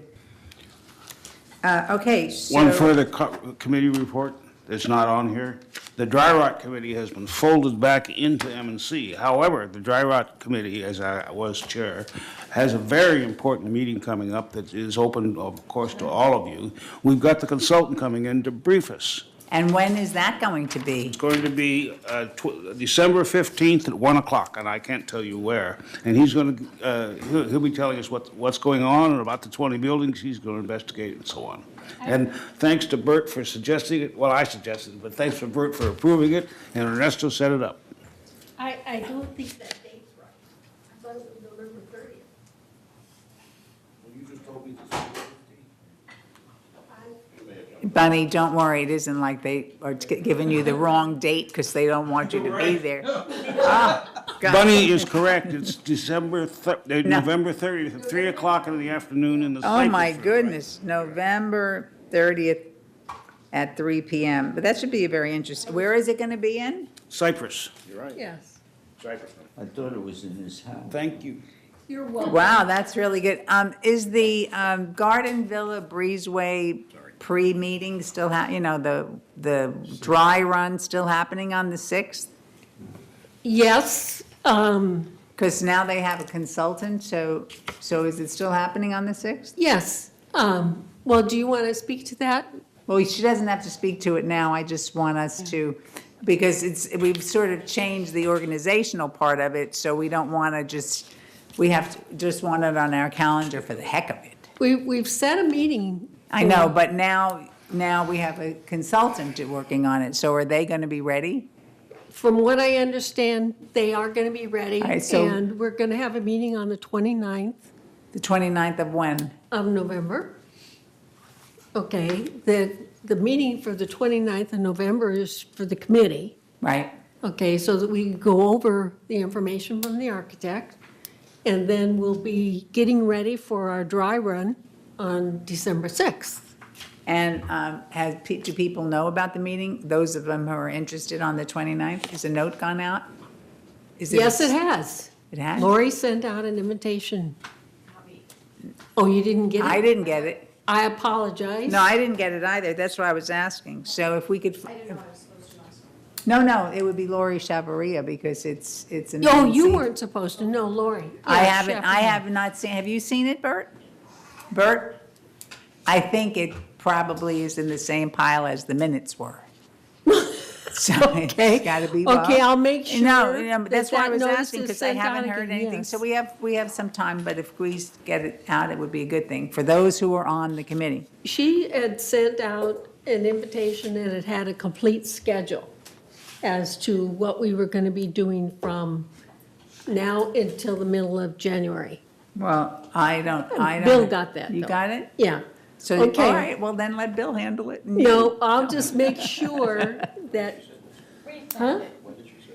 right. It's been a couple weeks. Well, I don't know, I don't have it, So so I we will have it make sure resent, it everybody would be gets it. great. Well, Okay. and I really only asked because we were changing the way it was being done, so I didn't know if that addressed everything. Yeah. So if you could just look at it and then resend it, it would be fabulous for Okay. those who want to go. Okay, the next thing is the GRF committee highlights. So the only thing we have to do on this is if you have been to a committee meeting and if you have something to report, you can report it. If there's nothing to report, then we just will move on. Okay, so Jules, did you have anything to report from CAC and Susie? I'm looking at my notes, Okay. and The billiard room was a big issue. pardon me? Billiard was a big issue. Many You- people you- were what was the big concerned issue? about that, billiards. Billiards, okay. And so we were reassured that no changes would be made without a substitute room. Okay. All right, so then, I do have something to report. well, we're on CAC? No, we're doing CAC first, that's number A. All right, so there's nothing else for CAC? Okay, so finance, anything, Steve? No. I'm thinking, I was there, I don't, The basic thing was that we went through the project log and reviewed expenses for this year. And, well, we further defined what was on the project log. okay, and this is for GRF? That was GRF. Okay, so, and John, so there's nothing from landscape, M&C, No. media and communications? Bert, nothing? Okay. John, what did you want to report on? Maintenance and construction. I wasn't aware of this, but there's a really large project to redo Clubhouse 2. And it was the initial. Redo Clubhouse 2? You mean the, Oh, the Clubhouse annex. 2 Okay. annex, I'm sorry. I was going to say, please. And they gave us an extensive report, and with drawings and pictures and color concepts, and I find it interesting. Okay. All right, so, Let me finish up on, they gave two alternative plans. okay, and the committee approved one. And then a committee added the fact that they do want a service bar that could serve hamburgers and sodas also on that park area that they're proposing. And the other issue had to do with parking. They're going to try to see what they can do to increase parking in that area. The other things that they reported on was there was a report on the Clubhouse 3 renovation. And that's when the issue of billiards was raised. And it came out, I mean, nothing is going to be done on that building before 2019. Okay, so that's an important thing to know, that we got quite a bit of time yet before they get anywhere. They've contracted and working with a architect, but that's as far as it's got now. It has not been submitted. They also have an evaluation going on of Clubhouse 1, the structural aspects of Clubhouse 1. And I requested that they do destructive testing, which apparently they were not going to do, because I said, in Clubhouse 2, had we done destructive testing, we might not have gone ahead and basically did what we did. We would have built a new building. If we had known that the footing on the columns were all going to have to be replaced, okay, and the concrete padding around the building didn't have any reinforcing steel. So I want to know that this building, which was probably built before Clubhouse 2, is probably, in my opinion, going to have the same thing. So hopefully they'll go do that. That would be extremely interesting, because if you walk that building, all of their electrical is exterior. Yeah. I mean, I just was amazed, not all, but I was amazed to see all of that on the outside. I said, where are we? Kind of thing. So I don't know. On Clubhouse 1, when they built that drop-in lounge, they found out that the vapor barrier had completely vanished. Correct. And what makes us think that that's not true for the rest of that building? Yeah. And so what damage happened as a result of that? Yeah. The vapor barrier. Well, for those of us who have not been in that kind of work, we're wondering, like Vicks Vapor Rub? The vapor barrier. It's just a sheet. Okay. Like a sheet of tar paper. It's so wonderful how all of our backgrounds are so different. It's like, okay. All right, so yes, John, you had something else? So in Clubhouse 3, they're removing the billiards room, but they haven't figured out where it's going to go. Well, it turns out that the billiards club is a very vociferous, outgoing club, and they're going to make darn sure that they have something. They don't know how much it's going to cost, where it's going, and that hasn't been determined. Good. All right, yes, Jules. I just want to add, because I now have found my notes for the Oh, Community good. Activities Committee. You're supposed to come prepared. I underscore the fact that the billiards people have the enthusiasm of the pickleball people. But there were a couple of other items I wanted to mention. One is that the Auto Club hasn't really come up with a plan yet for either what to do or how to finance it, and they were requested to come back and enrich that. And also, the village games are now going to be, next year's village games are going to be put back in the spring. And that is the end of my report. Okay, so now we are finished with our committee reports. I got a couple questions. Okay. Yeah. I know you're trying to get through this so you can get to lunch. I understand. Jules, what is it that the car club is doing? The auto, you didn't exactly elaborate. What are they looking for? Well, the car club has an idea, and their idea is to have a hobby shop. The hobby shop that they have proposed initially was going to be 2 bays of work, properly staffed, and a single car wash. Now, the question is, they haven't really come up with anything specifically as to what they plan to do or how they plan to finance it. And then the question that I raised was possibly simply bringing in additional, a couple of car wash bays to begin with and have a large enough facility to be able to expand. And that's going to now be, hopefully, they'll come back and give us some ideas. Yeah, okay. I had one other comment to make, because I was at the GRF M&C yesterday, And that whole thing about a refreshment bar at the annex, basically, they've got to go back to the 19 and the vendor there to make sure that they're not Right. in competition, or it's not written into the contract that they have with the 19, to make sure they're not competing with that. So that's got to be done. And the other thing is that it's still up in the air, I believe, whether they're going to renovate those annex buildings or whether they're going to tear them down and rebuild them. And then when they were looking at renovation, when they put in there, they want to do some engineering, they want to do some serious engineering testing in They are there. committed to renovation. They're committed to renovation, okay. Yeah. They've allocated $240,000 for that, Correct. right? To go through, Right. to actually study that, I assume. Or is it $240,000? $240,000 to do it. To do it all? Yeah. Whoa, okay. Well, and other than checking out whether we would be competing with the restaurant, the basic thing is I don't know about vapors, but I certainly know about food service. And we can't just say we're going to have a snack bar there, because people have to understand that we can't just, like, oh, yeah, we can sell hot dogs for $1 and drinks for 50 cents. Well, we have to pay for people to do this, so there'd have to be a total ROI on that. What is our investment? What is the feasibility of success before they even think of doing it? So there are my knowledge. We can offer him first option. Well, but it's not even for that. That doesn't make sense at all. I went through such a big to-do when I had the vending machines changed from dirty, old, broken ones to the ones we have, and our sales have gone up a little, but, Gee, but maybe we can get Costco. I don't know. But, labor is the thing that always does it to anything, so I'm sure that'll be a thing. All right, so I apologize. I'm fainting. This is going to be very quick, but it is very interesting.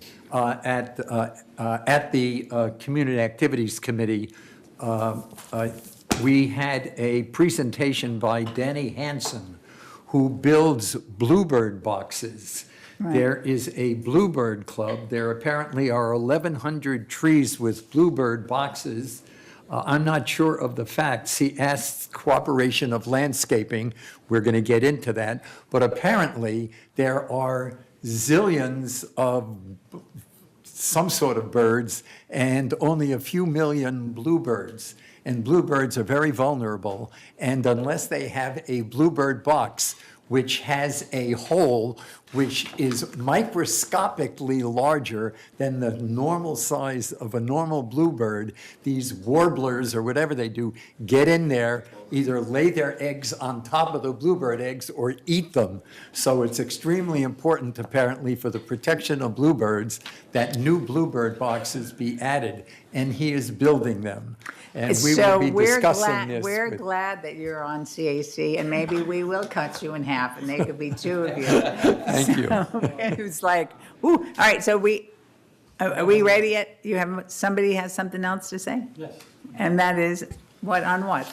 It's on Security and Community Access Committee. Okay, first thing was, in October, we had the Great California Shakeout. But it's not only for California, it's for around the world.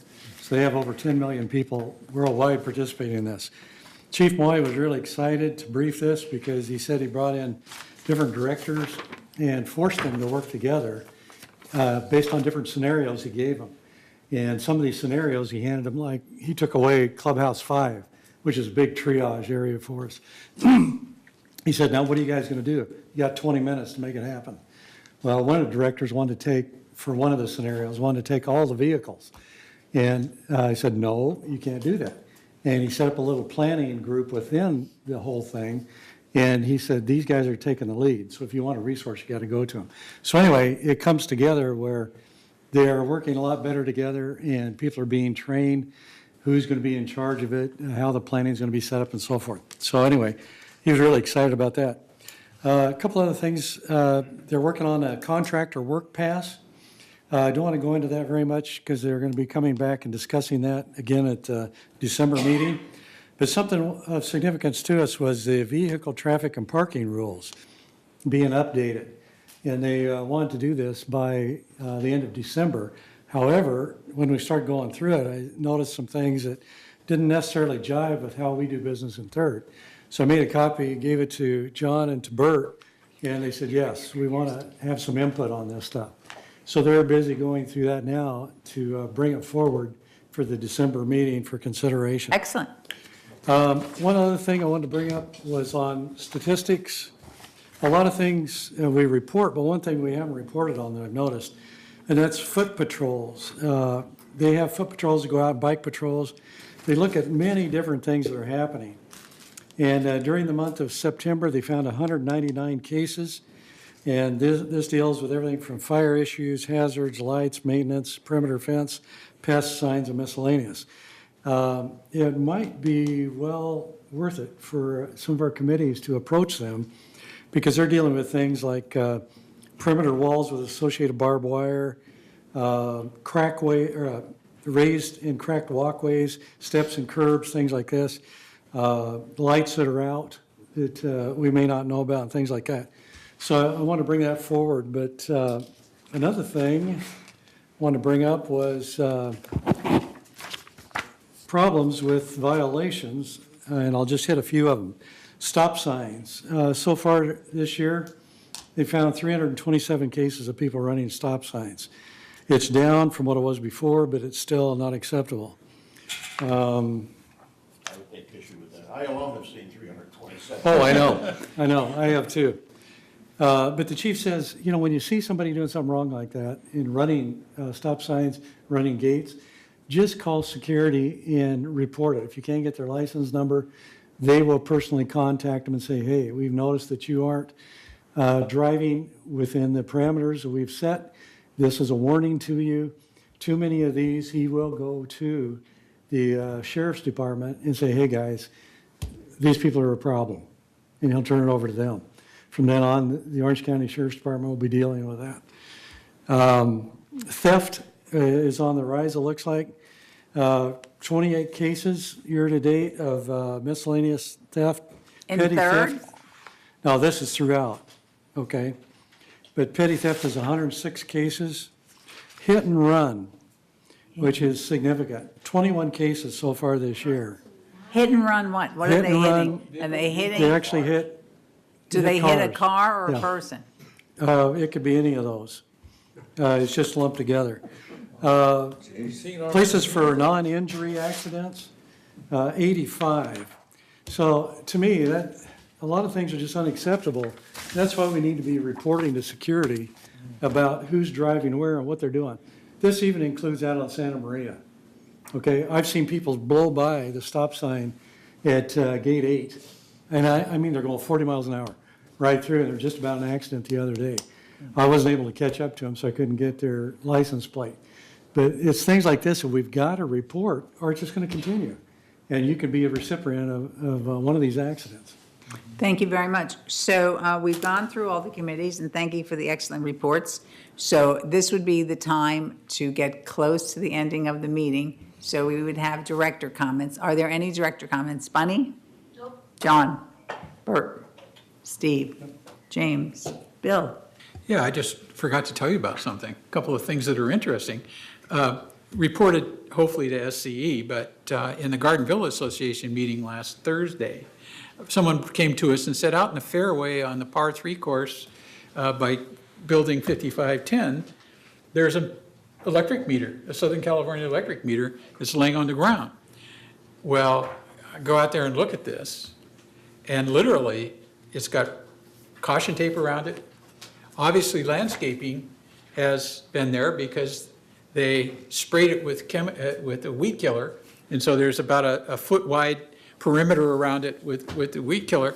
And this has been reported a long time with SCE, and hopefully Ernesto, because he's been informed, is putting the pressure on SCE to get there. It's an old rusted out meter box that sits, it stands 3 feet tall, and it's falling over, and you've got all this electric cable laying there on the ground. And when the rainy season starts, goodness, or they water it, who knows what you got going on there. And we're also missing a light pole, a light pole in the 5515 building. Nobody can find it. They don't know where the we can see the glass and the concrete on the ground, but we don't know where the light pole. And Edison closed the ticket and said they fixed it. So these are just a few things to add to the, it's not just residents that have problems. I'm going to add this to the All vapor. right, that's all I had to say. Okay, all right. Bert? No? Okay. I just have one thing. Thank you, Steve, for mentioning the contractor's work pass. It was introduced by the GRF board last week, and so it's on 30-day notice. That's good. I think it would be, okay, these are my closing remarks. I hope that all of our community has a wonderful Thanksgiving, and all of you on the board. I'm thankful for all of you, so I have something to be thankful for on Thanksgiving. But have a good holiday. You too. Thank you. Microphone's off. You gotta take a recess?